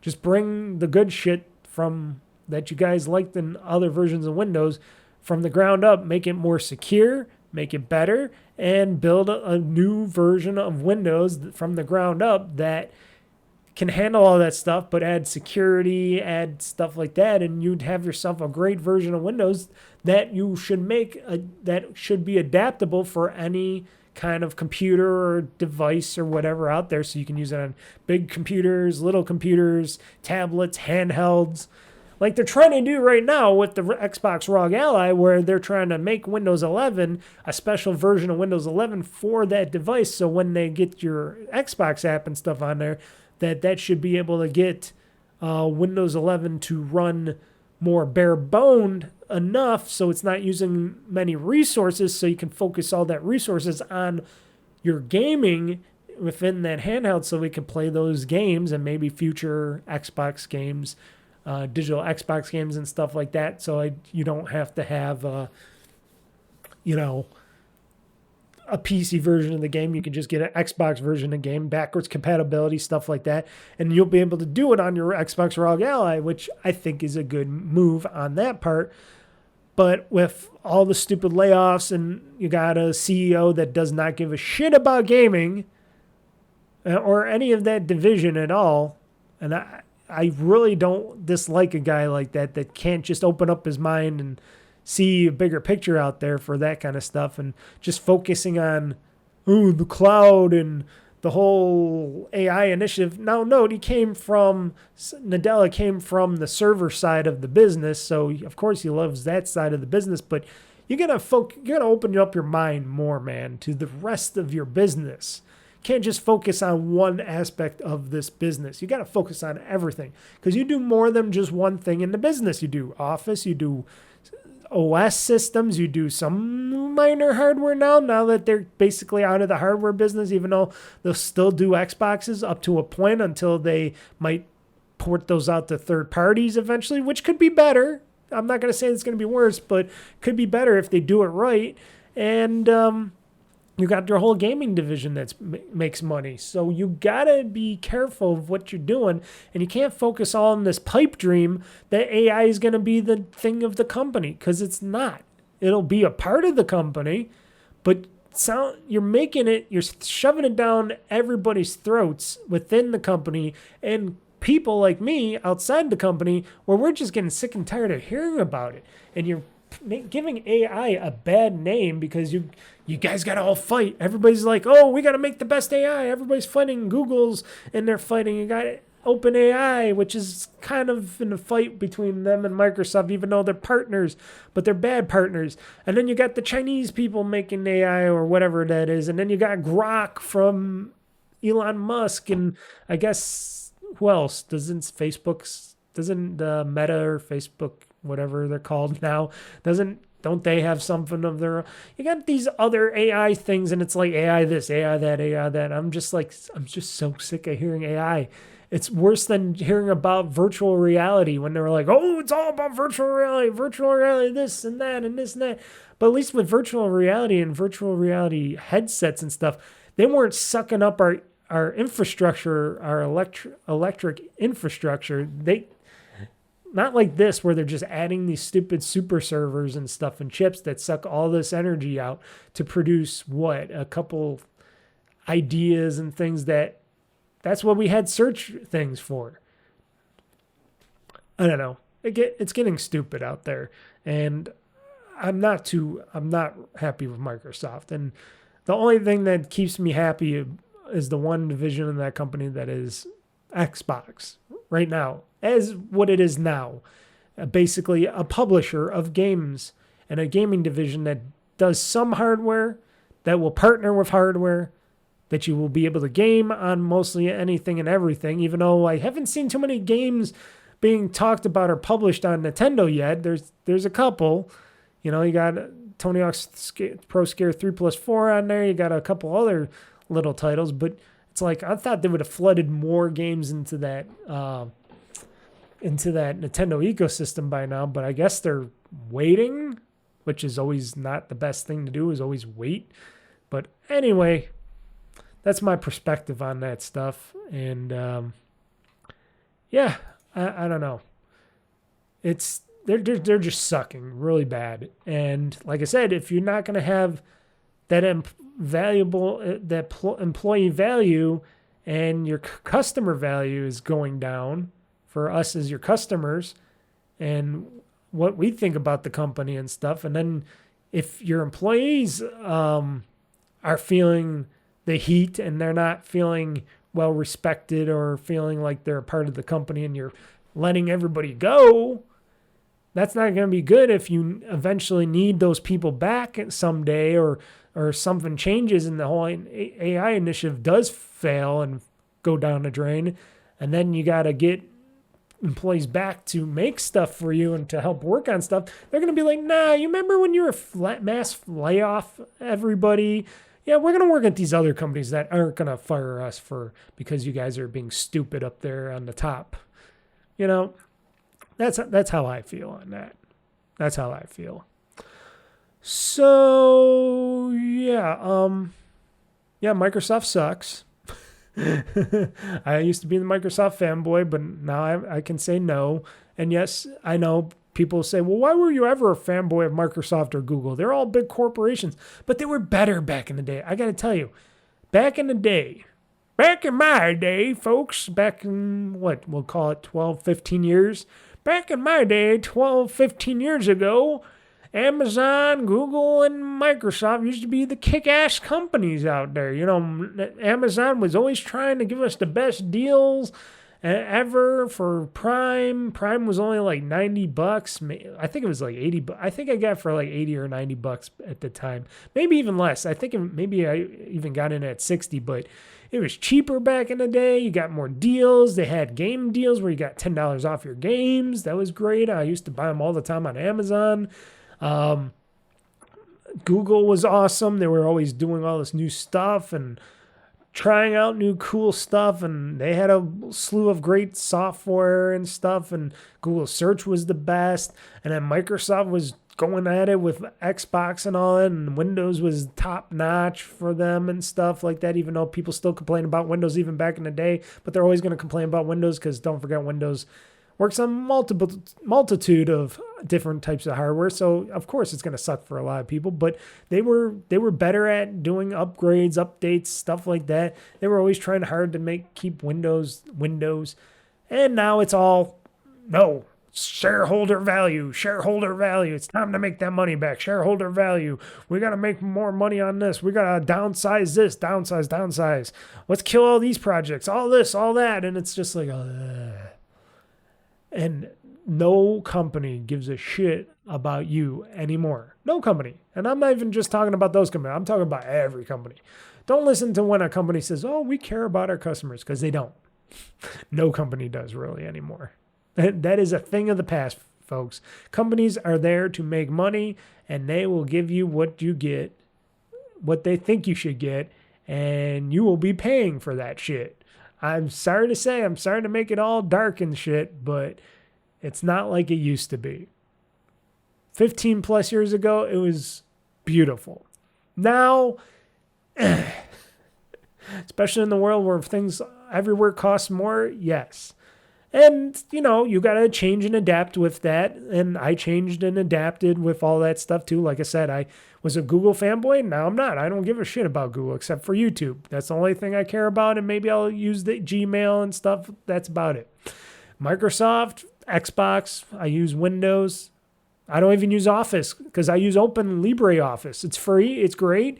And it's always updated. That's what I use. And I use a lot of third-party open source software now on my computer, and it's a lot better than just paying the man. And, you know, the only thing Microsoft gets from me is when I buy some games from them or just Xbox stuff and PC Xbox. And if Microsoft if fucking Nadella ever fucked Xbox out the door or something, or he tried to kill it or something, or he did kill it or something, then I would say, fuck you, Microsoft, all the way, and shit. The only thing I would have is my Windows-based computers, at least until I can figure out how to use a Linux computer with OBS and stuff. And then I'd go to Linux or something. I don't know. It's just bad. It's just got a bad taste in my mouth with that stuff. Even though I try to, you know, like the good stuff, keep the good stuff in focus.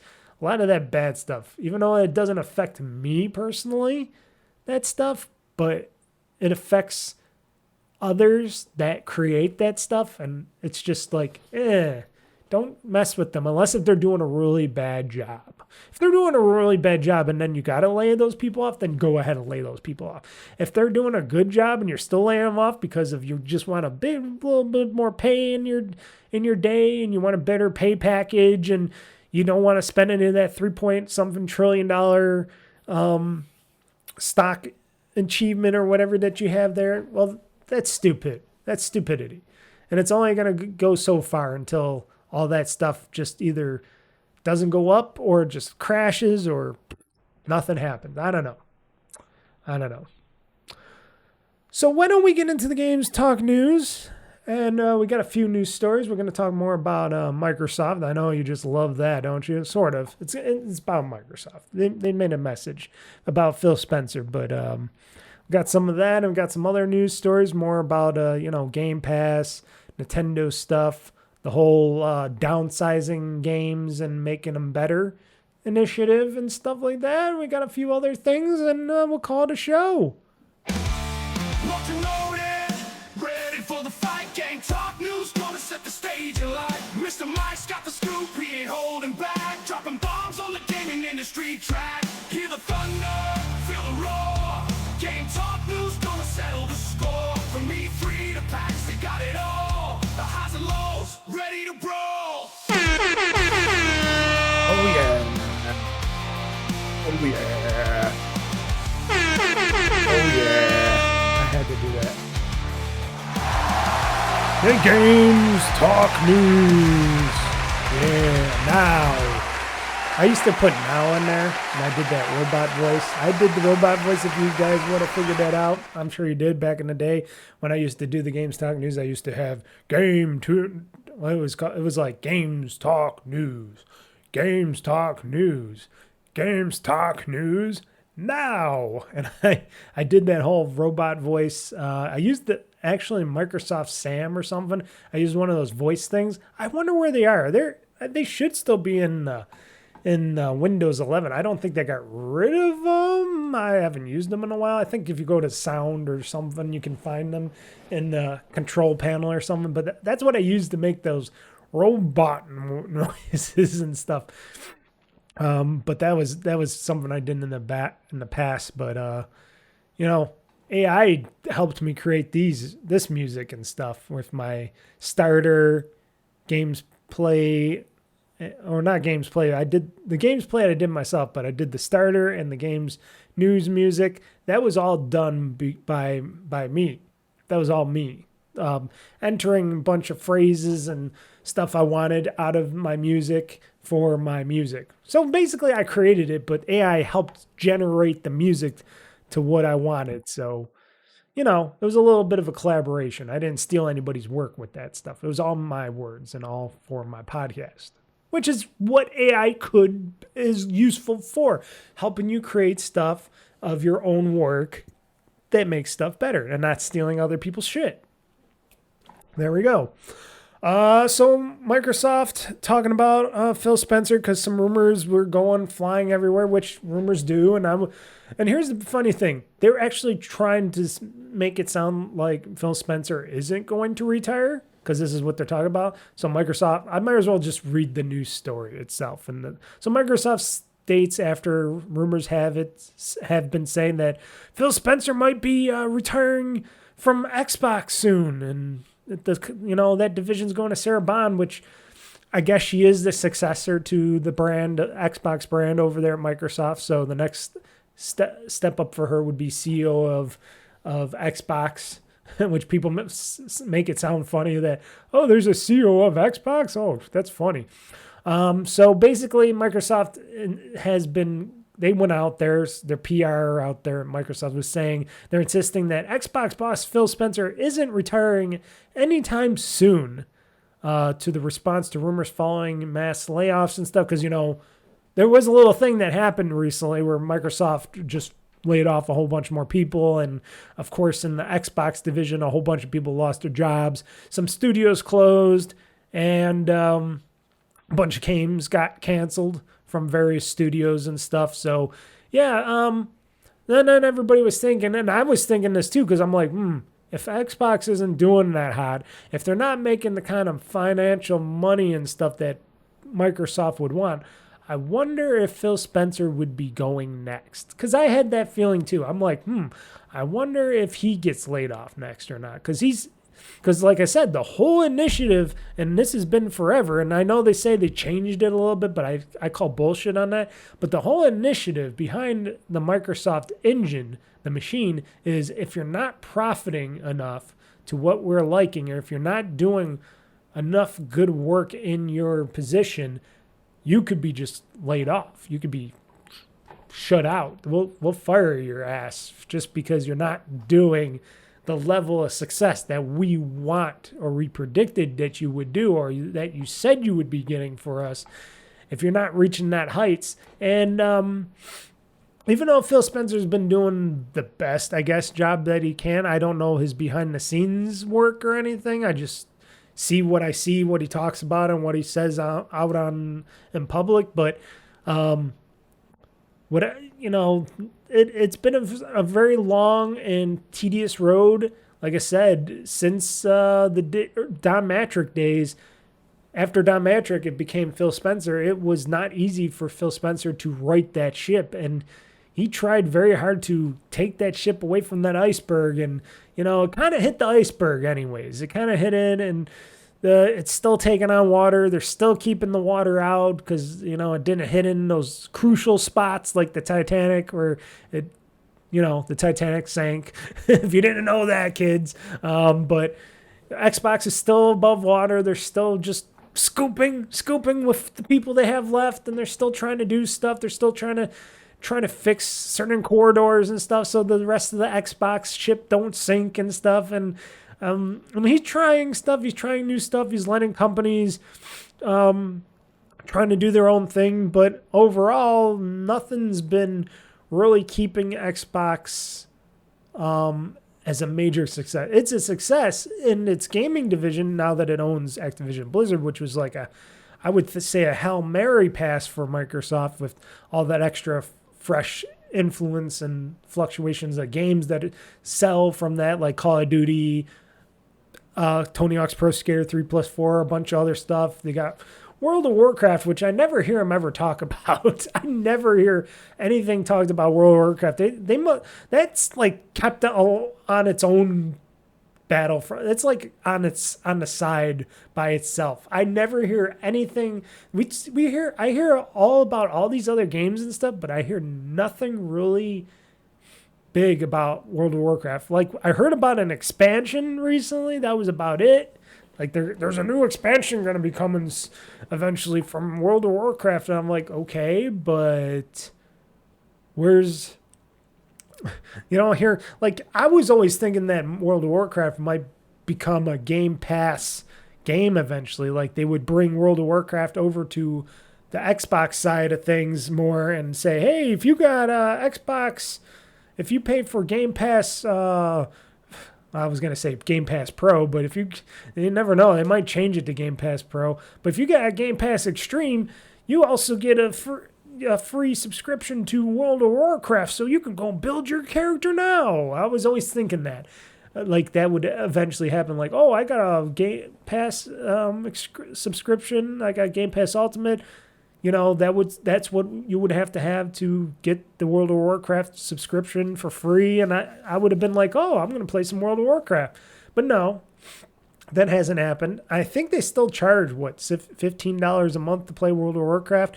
Yeah, there's ways around it. People say like, oh, you could just get in for free and you can play up to level whatever, 30, 40, whatever it is, whatever high level it is. And you can play in that game up to that level and stuff like that. But shit, I'm just like thinking, oh, I'm surprised they didn't try to do more with Warcraft. They got the whole Warcraft thing going on and nothing's ever been done. But anyways, besides that, after the recent layoffs and stuff like that, games canceled, hardware divisions being chopped down to size, game developers being chopped down to size and stuff, things just not working out, overseas and stuff with other places not selling enough games and stuff, and Microsoft was putting out some turds, which happens, but I was surprised highly on how Phil Spencer just was able to keep his job, because usually, like I said, they fire people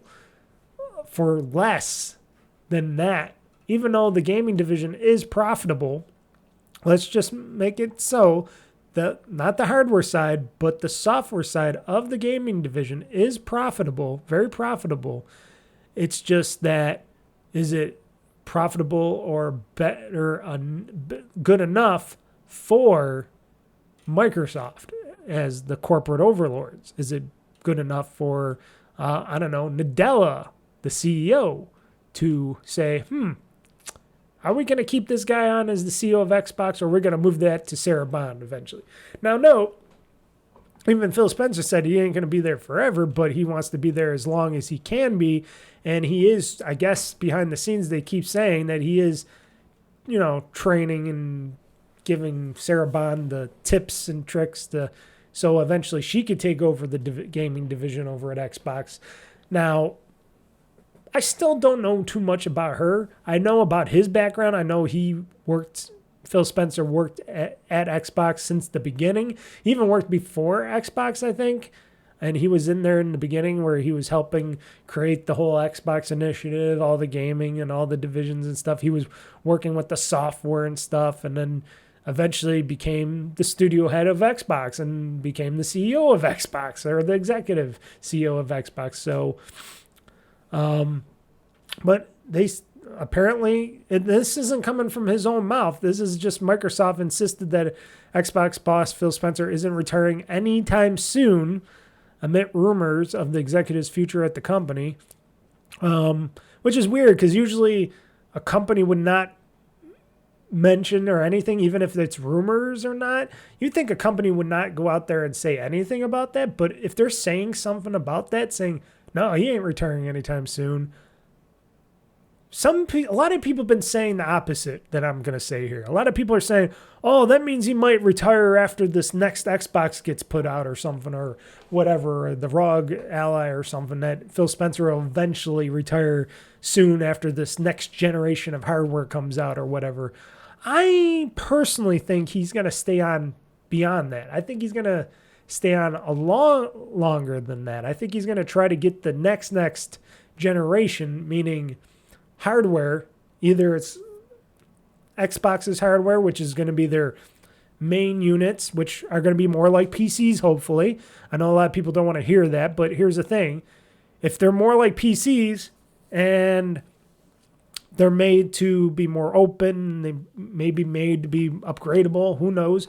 Or they're made to be better, and they're made so you can get more power out of them. Wouldn't you want something like that? Even though they're going to have the ability for you to just still download your game. I'm not even going to say put in a game, because they might not even have a disc drive in the next Xboxes, but put in a game or download a game, play the game, and not worry about anything. They'll still have that idea, but they'll be built on hardware. Like everything will be like a Windows, Xbox, Windows unified software base, where you can play your games and see your games, whatever, if they're on a PC game or an Xbox game or something, and you'll be able to play it on that hardware.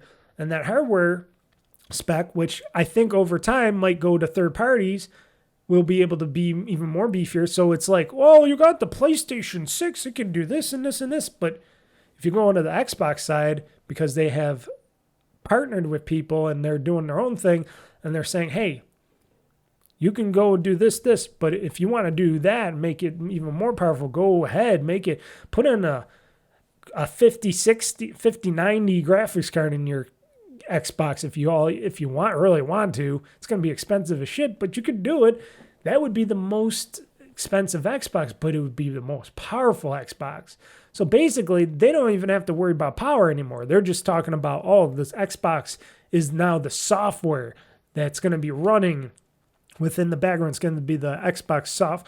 Right now, it's going to be Xbox still on top of Windows. I don't know if that might change over time and they just have a pure Xbox-like software, Windows-ish experience. You know, I think they got to keep the Windows within Xbox software, because you need to be able to run not only the PC games, but the Xbox games on top of it. And you got to cross that software gap, unless if they program from scratch a brand new interface and stuff, and how to get all the Xbox backwards compatible software to work with all the PC software in the future, which that would be a great success for them if they did that, and just have it all and being able to be bought and played all in one area.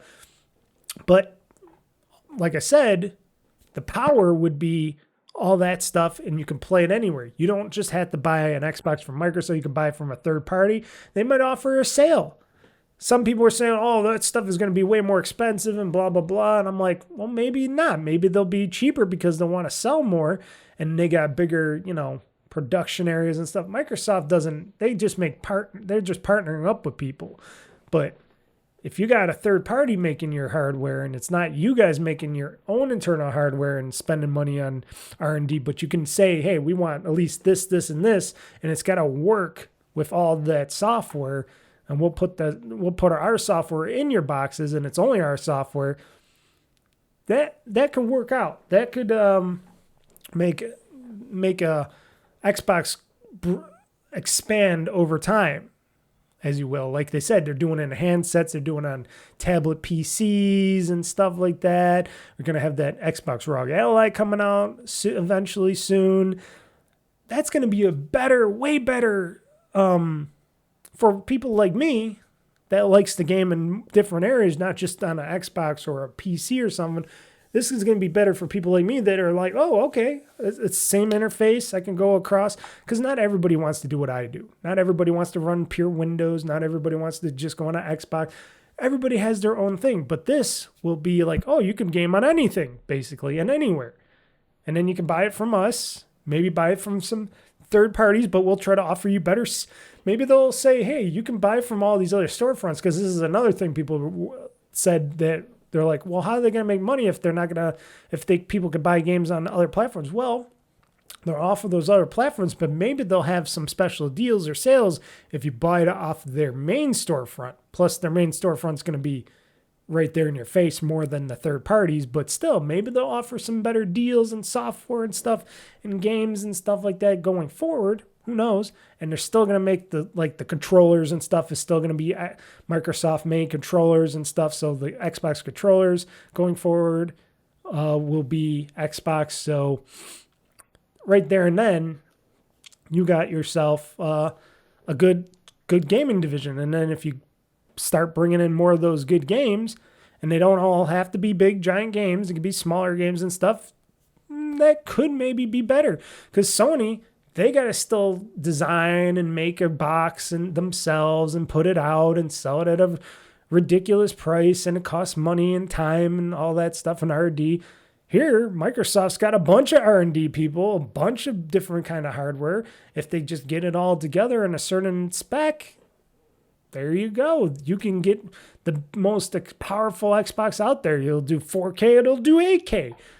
Perfectly. And Sony will be like, well, our box does this, this, and this, and these other boxes for Xbox can do everything. And they're fully backwards compatible and stuff. And you can get Game Pass on everything. I don't know. I'm just trying to think of the brighter things over at Microsoft and Xbox and stuff. And I think Phil Spencer's going to stick around for that stuff because he believes maybe this new, broader, wider initiative going forward is going to be better overall for the gaming division and the company. And he's like, okay, let's, he's coming off of this bumpy, rocky thing. And I know right now with all these layoffs, that ain't helping much, but maybe he's thinking, Xbox Rogue Ally with all these gaming handhelds that people like me, get Windows better for stuff. Maybe these next Xboxes, more PC based and design and stuff in the back software behind the Xbox software, Windows behind the Xbox, so it doesn't freak anybody out that just wants a box to take home to play games off of on their TV sets. Maybe he's trying to get that thing where he's like, okay, let's try to get this more overall unison across divisions and third parties, bring them in so it's less cost and R&D cost and less hassle on us to produce this new hardware, and we could still sell all the controllers and peripherals and stuff like that. That might work out. It's not gonna. You're not always gonna get a box directly from Xbox and Microsoft being made by them. You might be getting something made by, Asus or something, or Dell or any of the other companies out there, Lenovo. You might be getting a box made from them, but it's still going to have the specs in that box, or even better so, that's going to be running your Xbox games way better than a PlayStation, because Sony's still stuck with their ecosystem in their own little box of world. Same with Nintendo, but Nintendo handles it differently because they're more of still the cartoonish Disney / Apple part of the video game marketplace, so they can get away with it. Sony, they're going to have a tougher time. They don't have as many studios. They're not making as many games, and their boxes are very expensive. And like I said, I don't own a Sony PlayStation now because I'm like, well, if I can get most of these games on PC now going forward with Steam and stuff, and the fact that they don't have many games that I even care about nowadays on a PlayStation, my ideal platform is PC and Xbox, and eventually just PC, as others would say. So, yeah. But like I said, I think Phil Spencer wants to stick around for at least one more generation. And then after all that, if it's good or bad, then I think he's going to be like, hey, Sarah, here you go. Here's the reins. It's your time to shine, girl. And I think that's when she'll take over that Xbox division. Now, no, none of us know anything. I don't know anything. This is all rumored speculation, stuff like that. So I could be totally right. I could be totally wrong. We'll find out. We'll find out in the future. And the future's coming fast because 2027 is the next Xbox, they said. The next hardware revision. So we'll find out then. Xbox Game Pass, like I was just talking about, is profitable and isn't quite as albatross as you heard it is, as rumors swirl about around Microsoft's gaming business health. So a lot of people, a lot of rumors, a lot of speculation, again, a lot of people saying some developers out there not, doing as good. Keeps, some people say, oh, the Game Pass is hurting game sales. Oh, Game Pass is not doing so hot for our studio. We're not selling that many games and blah, blah, blah. We're not making that much money. And some people are making tons of money from Game Pass. They're like, oh, you hear a lot of stories from a lot of developers saying, hey, we put our game in Game Pass and we just made a ton more sales. More people are playing our game. We got our game noticed a lot better and we're making more money now. Now we're going to make a sequel. You're hearing all the good stuff about it. And then there's some people out there saying, oh, this is killing games and stuff and it's not good. Well, here's the thing. You got people like Netflix, you got Spotify, you got all that other stuff. The gaming division, it just makes sense that we have a Game Pass. Microsoft or Sony, they kind of have something like that with PlayStation Plus, but they don't have the library, the large giant library. They just rotate some games out. They don't keep all their games on. Microsoft, on the other hand, or Xbox, I should say, on the other hand, has thousands of games, hundreds, soon to be thousands of games on Game Pass and backwards compatibility and stuff. And they've just been doing a way better job at it. And they've been trying to make deals and stuff with third parties to get their games on the Game Pass. And on top of it, like I said, they make money. Third party publishers make money. If they sell like DLC or something with their games or cosmetics, they make more money off that stuff. So I'm pretty sure, even though they might be losing a little bit on the main game going on Game Pass, proper, but they're still making some money off of those games. When those games go to Game Pass, they're making it up more on the DLC and the extras and, stuff like that they would sell with their games. Unless if their game is smaller and cheaper and then they put it on Game Pass and Microsoft gives them a good amount of cash and for their games being played on there, and maybe they're making all their money from that and that's good enough for them. It depends on the studio. It depends on who's using Game Pass and how they use Game Pass. But Game Pass is the Netflix/Spotify of the gaming world. And even when those places, even I said, oh, Netflix streaming, Spotify. At first I was thinking, Netflix is okay with streaming and stuff. But I never thought they were going to be that big, especially when they were getting rid of all the main games and stuff. You remember when Netflix used to have just everybody's movies and TV shows, and then they started chopping them down. But then they started making their own content. I was like, not so good. But then a lot of content like they had the Cyberpunk Edge Runners. They got the Terminator anime series. A lot of anime I like. That stuff kind of intrigued me, and then I subscribed to Netflix, even though they're very expensive. They're probably more expensive than Game Pass, I gotta say, or getting close to being more expensive than Game Pass. No, I think they are. Don't they have like a $21, $22 subscription to Netflix now or something? So they might be more expensive than getting Game Pass Ultimate right now for Netflix. But still, it's like, those are just movies. These are video games, and it makes sense. And other people tried something like this before. Like they had these game services and streaming services, like Google tried it and they failed. But Microsoft with Game Pass, aka Xbox, does a whole different thing where it's not just games that you can stream onto your devices, which that's a big cloud streaming thing going on with that. But you can actually download games to your console and PCs to play games from Game Pass. And that just makes it, gives you so many more options, and it's so great. And when Game Pass came out, I think I got it the next year because I was still just a gold member, and I'm like, okay, Game Pass the next year, it's seeming much more better. Plus, they had the whole thing where if you can convert all your years of gold into Game Pass for half the price or whatever it was, like for $1 or something weird like that. They did these whole things with that. And I was like, okay, Game Pass is going to get all these games. And they were getting all these games from first-party studios when they announced that, oh, you'll get these first-party Xbox Game Studios games on Game Pass day one. I'm like, okay, there's a bunch of games coming out that's next year. So I waited till the next year to get Game Pass, and then I got it. I think it was a year later. I don't know. I forget if I got it right away or if I got it. I think I got it a year later or close to a year later. And I'm like, okay, all these games from Microsoft are coming out. This is going to be worth it because it's going to be all these games plus all these other games. And I'll have gold in here still. So I'm like, okay, it makes sense that I just get Xbox Game Pass going forward because then I don't have to just buy these games outright. I'll save money. And sure enough, all the way to 2025, folks, I'm still a Game Pass.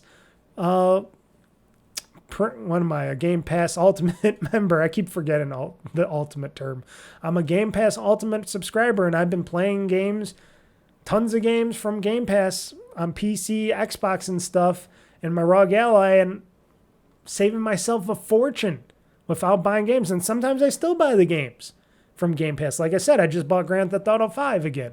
I didn't need to, but I did because it was only like $20 from the Game Pass sale and stuff. And I bought a lot of other Game Pass games from my Game Pass sales and stuff when they were leaving Game Pass if I didn't finish them or play them or something.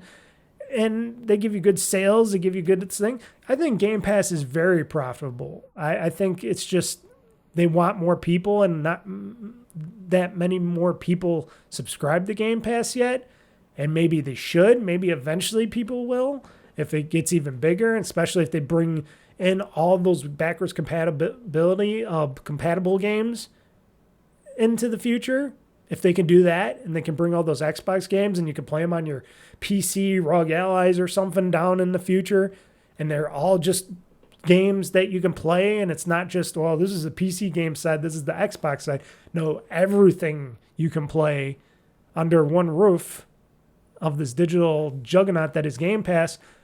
I think they'll have something really big and special there, and I think they'll be bigger than Netflix. I bet maybe more people will subscribe to them because they can play them on more devices and more stuff.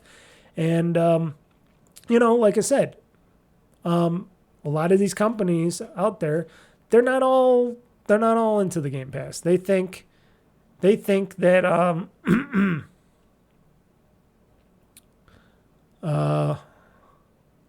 a lot of these third-party companies and these people thinking that, Game Pass ain't profitable because of the costs of making their games and stuff. Don't forget, they still sell these games too.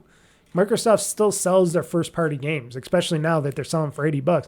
They're still selling these games to people, Xbox gamers that don't want to get Game Pass yet or still want to buy these games.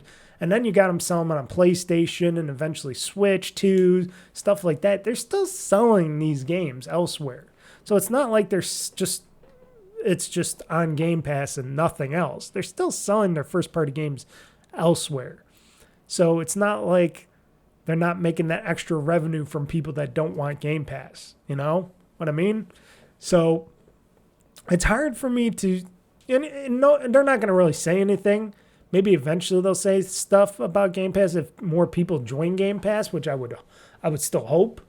I would hope that it doesn't just slow down and stutter. I think more people out there around the world should open up their eyes a little bit more and maybe see maybe Game Pass might be more cheaper, especially when games are all going to be going higher price, $70, $80 games out there. Maybe you might want to get something like Game Pass to save yourself a little bit more money. Sure, you're going to want to buy one or two games legitly for like $70, $80 out there that you think that you just want right away that Game Pass might not have right away. But going forward, you might want to get Game Pass because you'll have all these games coming in there. And I've been playing all these great games that have been going into Game Pass. All these games that I would never have ever touched because first off, they would either be on some other storefronts or they would be something I've just never heard of, or I'd be like, I'm interested, but I want to test it out first, and there's no such thing as demos really out there too much.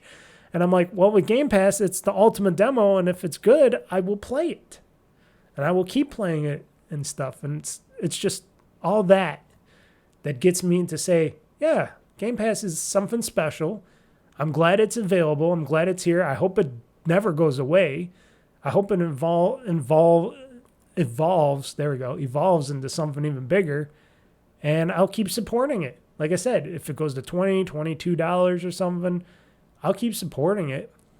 I think I said I'll support it up to $25 or something a month for Game Pass, especially if they keep adding more value to it and it's good value that I can use and utilize, because then it's still me not having to spend $80+ on games or $70+ on games all the time.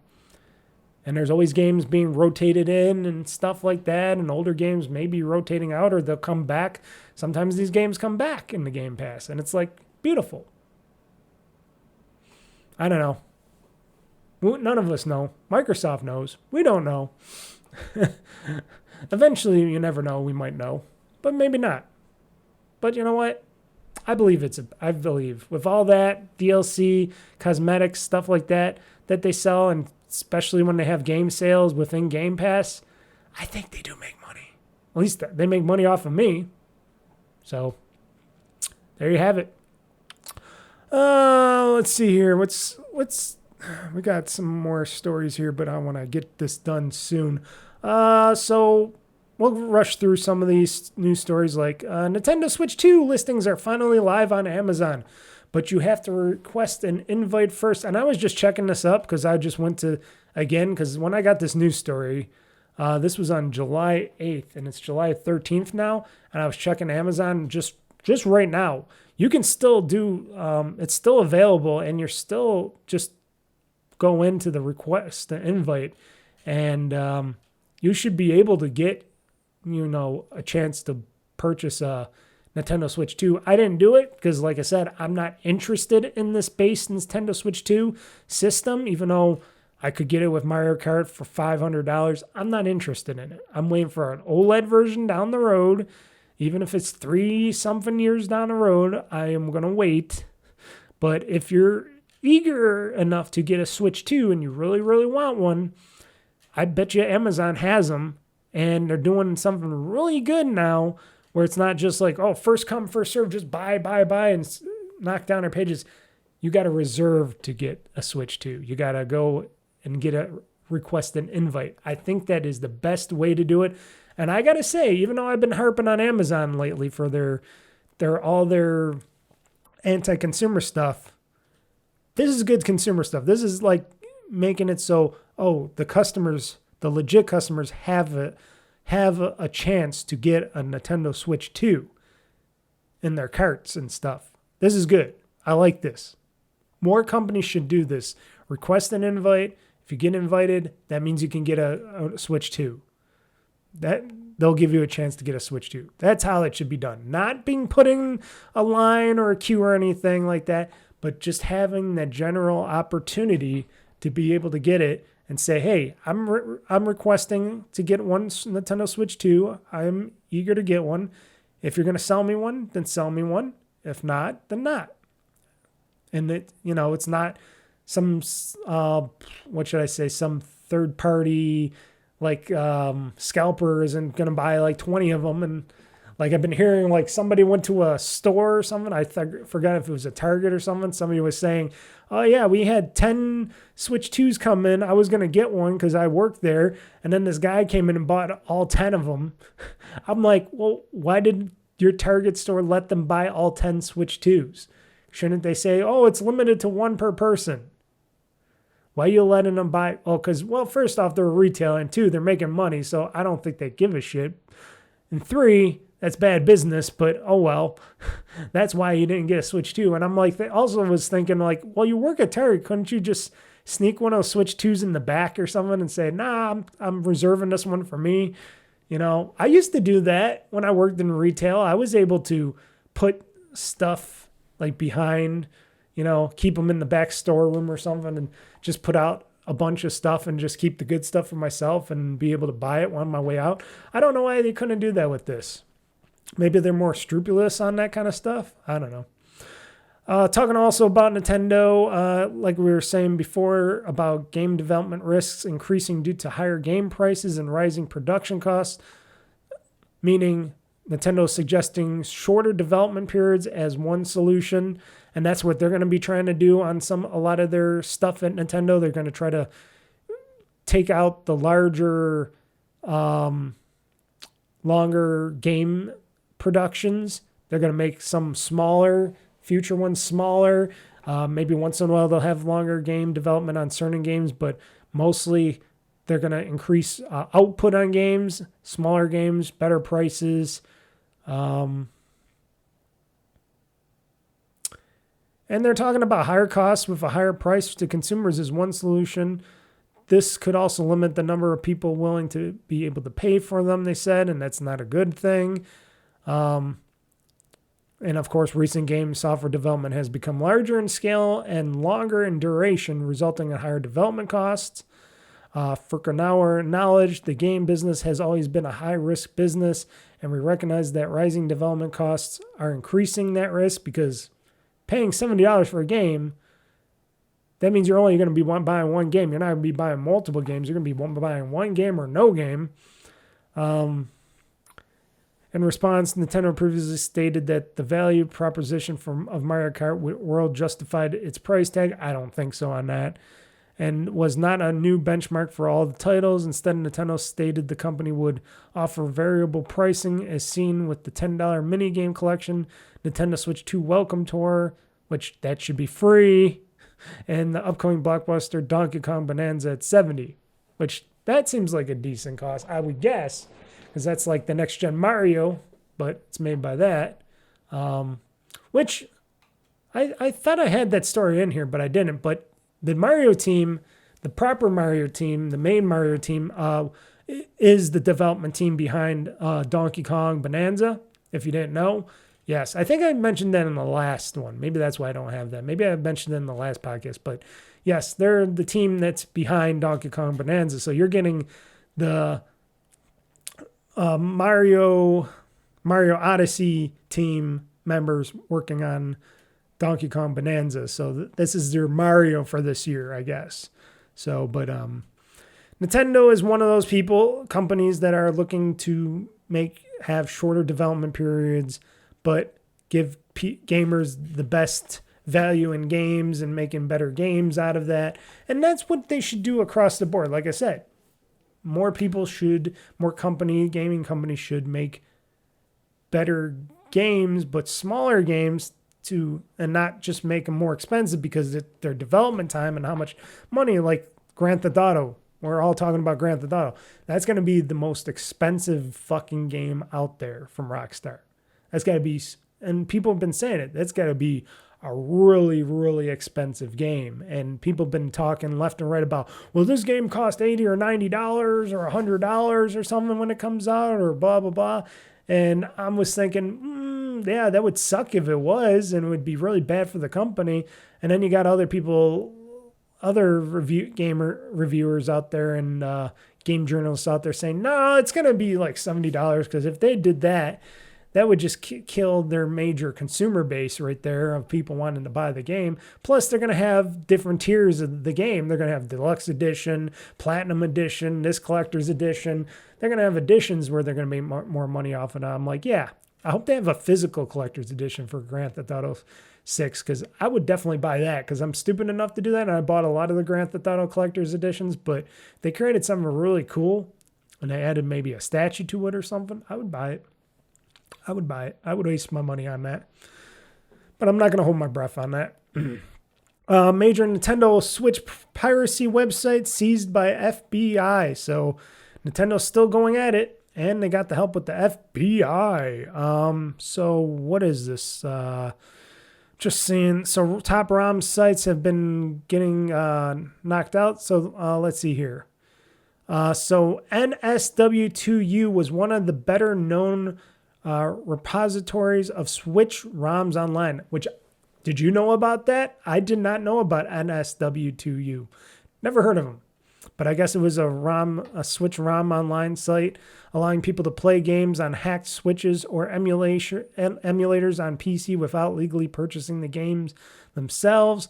This domain has been seized by the Federal Bureau of Investigation in accordance with a seizure warrant issued pursuant to 18 U.S.C.2323 issued by the United States District Court for the Northern District of Georgia as part of the law enforcement operation in action by the Federal Bureau of Investigation. Reads a notice now posted on the site. When you visit the URL, it states that the FIOD, a Dutch agency that investigates financial crimes in the Netherlands, was also involved.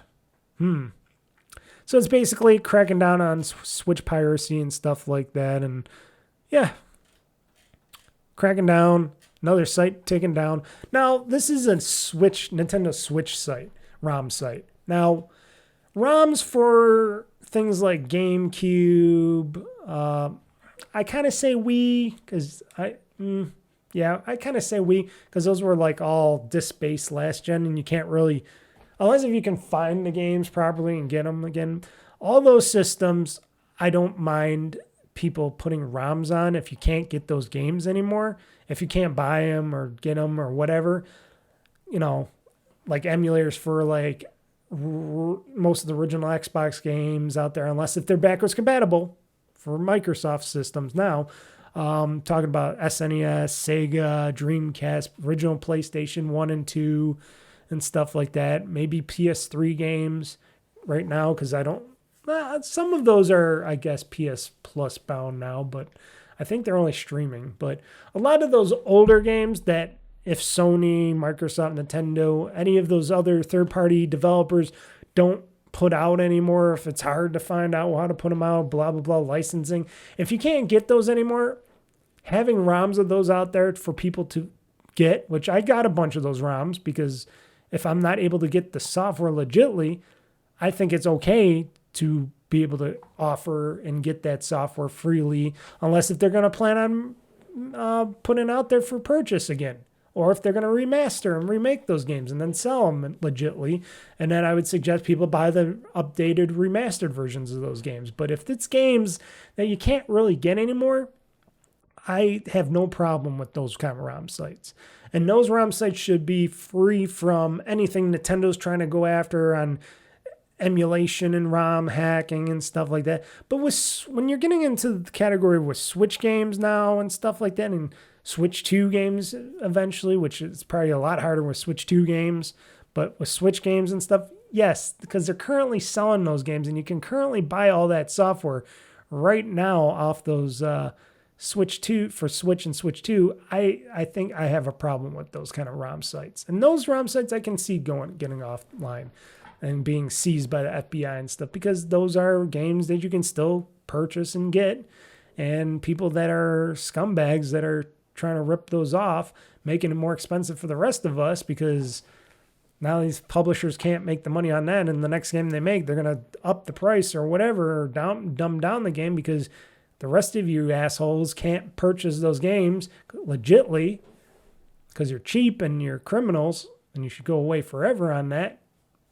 Yes, I have a problem with that. But if it's software that I cannot find and I cannot get, or at least not easily, or the hardware doesn't exist anymore to play those games, and Nintendo, Microsoft, or anybody or any third party isn't making them available for modern day systems and stuff, then I say go ahead and take those games, celebrate by giving them out, downloading them, playing them. That's my notion on that. Very simple. Minecraft Copper Golem, all the key details about the game's next companion. So I usually do not like it when they keep updating Minecraft. I have a big beef with that at Mojang for keep adding crap to Minecraft. But this golem thing, this Copper Golem, seems to be really interesting. And I've been trying to do some stuff with copper in Minecraft. None of it has worked. I don't know why. I'm going to have to try to make a copper suit, but I've been trying to use copper for stuff. Like people say you can get copper tools and stuff. I have not been able to be successful on copper tools. I've been trying to do the tool thing with the copper and it has not worked. So I don't know what's going on with that, but maybe it's just me, or it's the Bedrock edition that doesn't do the copper tools well or whatever. Or it's not available yet, because they're showing this guy with a copper axe and tool and stuff, and I'm like, how? I couldn't do that. I might have to look on YouTube or something, because I'm like, hey, I've been trying to make a copper something, and it was not letting me do it inside the game, so I don't know what I was doing wrong.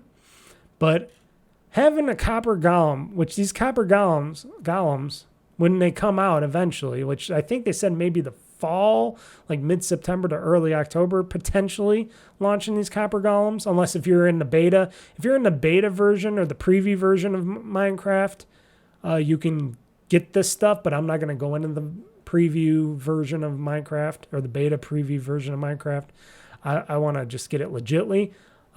These copper golems come with like little copper chests, and they're like little robots that will take whatever you put in those copper chests, and they will put it away. They will store it away for you in your chests, in your regular chests. So they're like little sorting robots. So a copper chest is essential to make the most of the golem's abilities as well. Once spawned, golems will open the copper chests, pick up whatever they can carry, and sort the items into chests in your base. Now, if they do it right, and they do it the way that I would like them to do it, that will be amazing. That would be crazy amazing. I would love that to death. If you're prone to your storage turning into chaos, then this new mob will be your gateway for keeping things neat and tidy. Plus the fact I don't have to put it all away myself, because usually I gotta get a bunch of stuff. I'm digging out a bunch of stuff, and I gotta take it to my base, and I gotta go and put in all my chests and stuff and go to the right chest, because I got a whole system. I got a whole organizational system with my chests and stuff on collecting stuff, and this would be pretty sweet. I would really like this a lot for this copper golem thing, if this is cool. Let's see here. This is particularly handy for anyone who tends to mine away from their base, since you can fill a copper chest with items you find along the way and have them transported back to your humble abode without having to keep trapezing back and forth. That's me. You'll keep your inventory clear and your stores organized. Plus, you'll have a little friend to accompany you along the way. As a result of the mob being added, copper is also becoming an equipment tier. Copper is also becoming an equipment tier. It sits between stone and iron. It's not exactly the strongest, but it definitely helps if you find yourself in a pinch and you need some armor or a weapon a bit stronger than stone to face any mobs with.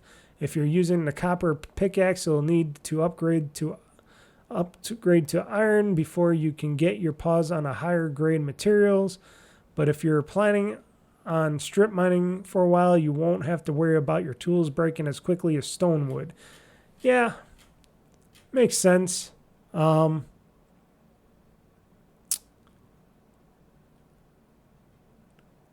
Yeah, I got to see what the copper tools. I'm interested in this because, like I said, if they can create this little moblin, this little like mob goblin thing, this copper golem, and if it can sort all my shit for me, that just makes it a whole lot better for me when I'm playing Minecraft. I would love that to death. Because right now I'm just slopping that stuff back and forth. Actually, I got to try to make some minecarts with my chests on them. That's another thing I got to try to do so I can schlep chests back and forth. But here's the problem. Like I said, if I shoot a minecart down, it doesn't keep going. It just stops.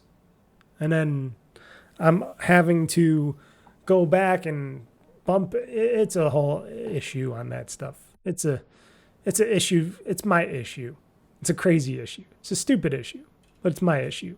But me doing a lot of mining and stuff, I just want to get all my stuff back to the base. I wish there was I'm surprised they didn't create a teleporter thing where you could just drop a whole chest into it or something, and have a chest on the other side, and it just takes it, does the whole Star Trek transporter thing with your chests of stuff. That'd be pretty cool. That's something they could do to make my life of digging easier in Minecraft. And just saying, Mojang, make something easier for me in Minecraft. And for the last news story before we finish up this very long show here, because it's been long for a while now, Cyberpunk, Edge Runners. You ever watch that anime show on Netflix? It was great, right? And we thought we would never get it. They even said we would probably never get another season of it. That there was only one season and that was it. And a lot of you, including me, was always saying, "Oh, wouldn't it be awesome if we had a second season of Edge Runners? And I want another Edge Runners season. Netflix, give us more Edge Runners, more Edge Runners." And people were saying, "Nah, it's not going to happen." Well, guess what, folks? It's happening. Edge Runners, Cyberpunk Edge Runners 2 has officially been announced, and in their little teaser trailer, it says, "Oh, David is dead." Yes, he's dead. We saw him at the end of the Edge Runners one, and a bunch of the other people. They're all dead. The only people that are alive are Lucy, the young girl, that other guy that's in the older guy that's with them that drives the truck or the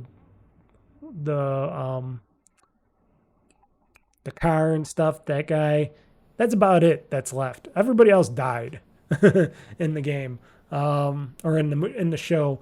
And I hear that it's going to be a bunch of all new people that you probably won't see Lucy or any of them again. But you don't know. Maybe you will. Maybe they might have some crossover. Maybe there'll be some stuff. But this is Edge Runners 2 is going to have a completely new bunch of characters and stuff and a whole new story and stuff. But it's going to be great. It's going to be great. And I think ending David's story and not trying to resurrect him back or anything, I think that's cool. I think that's a good idea. I know there's people, because even I was like saying, well, maybe they could resurrect him back. You never know, because this is science fiction. Anything can happen, but yeah, Edge Runners, I loved it. And whenever Edge Runners comes, I think 2027, I heard. It's not saying in this article, but I heard like 2027 or something. This might. It's in production now, early production now, but when this is released on Netflix, I will be definitely watching this ASAP. I definitely will be watching this Edge Runners 2 when it comes out on Netflix. I'll subscribe to Netflix just for Edge Runners 2. But it's also, it's in CG Project Red, created by CG Project Red alongside the legendary studio Trigger, and will be released on Netflix. So Trigger is the studio that did the animations and stuff for this game, or for the show. Sorry, I said game, for the show. So I'm excited for this because it's in the world of Cyberpunk. I like Cyberpunk a lot. As you all know, Cyberpunk 2077 is very fun. And the show was really good, the anime. And I can't wait till season 2. And if season 2 does well, maybe they'll make a season 3. Who knows? More Cyberpunk. That's what I like. Well, there you go, folks. That was it. That was all the Gamez Talk News. And this is the show. Oh, boy. My throat, again, scratchy. I'm hungry. I'm probably going to grill some sausage today on the grill. It's a sausage grilling day. And right now outside it says very high UV humidity very off the charts outside, it's saying. So I probably won't be going outside today if it's that hot. I'll find out when I go outside to grill, but if I want to sit out in the front, I'll have to check to see how my deck porch is, because like I said, I do have all the coverings, but that doesn't stop the humidity from being there, you know what I mean? So we'll see. I don't know. I hope you enjoyed this podcast this week. I hope we talked some gaming shit. I will try to play more Tony Hawk Pro Skater 3+4. I'm going to be doing a lot more Minecrafting, of course. And next week, Friday, more Bioshock Infinite, of course, fun. And Wednesday will be some Ninja Gaiden 2 Black Let's Play. Yes, because it was fun. And I got to get back into that too. But like I said, it's fun times, nice times out there. I'm also ripping my series collection because I didn't do it the first million times. And I had to re-rip all these, but I'm re-ripping my Star Trek The Original Series Blu-rays. Ooh, that looked cool when I went out. I'm ripping the Star Trek The Original Series Blu-rays here. I got all these discs that I never ripped yet onto my server, and I've been slowly doing that now on top of other stuff. So, been doing a lot of stuff. Plus, I've been trying to draw on my art tablet. Plus, I've been doing some cleaning around the house and other stuff around the house too. So, yes, I'm always doing something. Always doing something. Not enough day.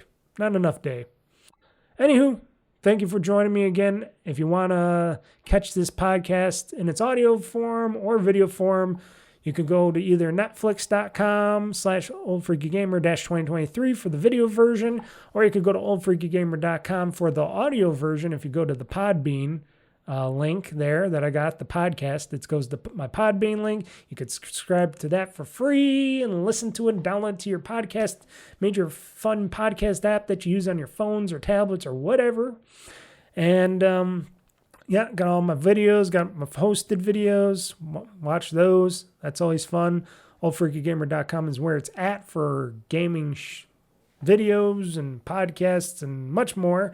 If you want to contact me, I got a contact section also on OldFreakyGamer.com, or you could just email me at oldfreakygamer@gmail.com. That's also the email address where I'm at. Or I'm also on Twitter at OldFreakyGamer, or BlueSky, and just type in OldFreakyGamer. I forgot what the rest of that BlueSky handle is. I don't like that BlueSky handle. It should just be at OldFreakyGamer on BlueSky, but they put their little BlueSky handle after that. But it's at OldFreakyGamer on BlueSky as well. And usually I just post on those things, basically updated schedule stuff and all that. So everybody, thank you for joining me. I'm Mr. Mike. This has been the GamezAttack podcast. I am signing out saying, game on, game hard, world conquest. I'm pushing this gaming button. This show is now game over. See ya. I love the chase and the hunt, and I set the pace when I'm running. I always take what I want and I always give it 100. Don't need a bank, no, I'm funded. Play the game like it's nothing. I'm always thankful for something. Don't take for granted, stay humble. Now wake up! It's time to look at the enemy. Look in the mirror if he is no friend to me. It's not working out, maybe it's the chemistry. It's time to break up so I can make a better me. Better believe in your mind, cause it's everything. You can mold, shape, find almost anything. All it takes is some time and some clarity to find your identity. It's mind over everything.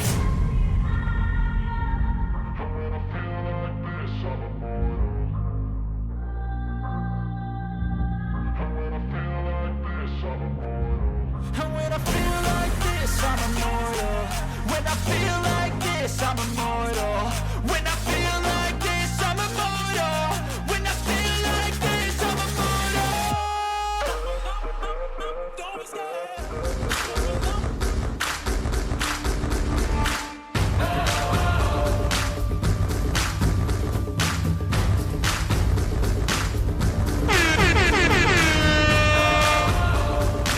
Game over.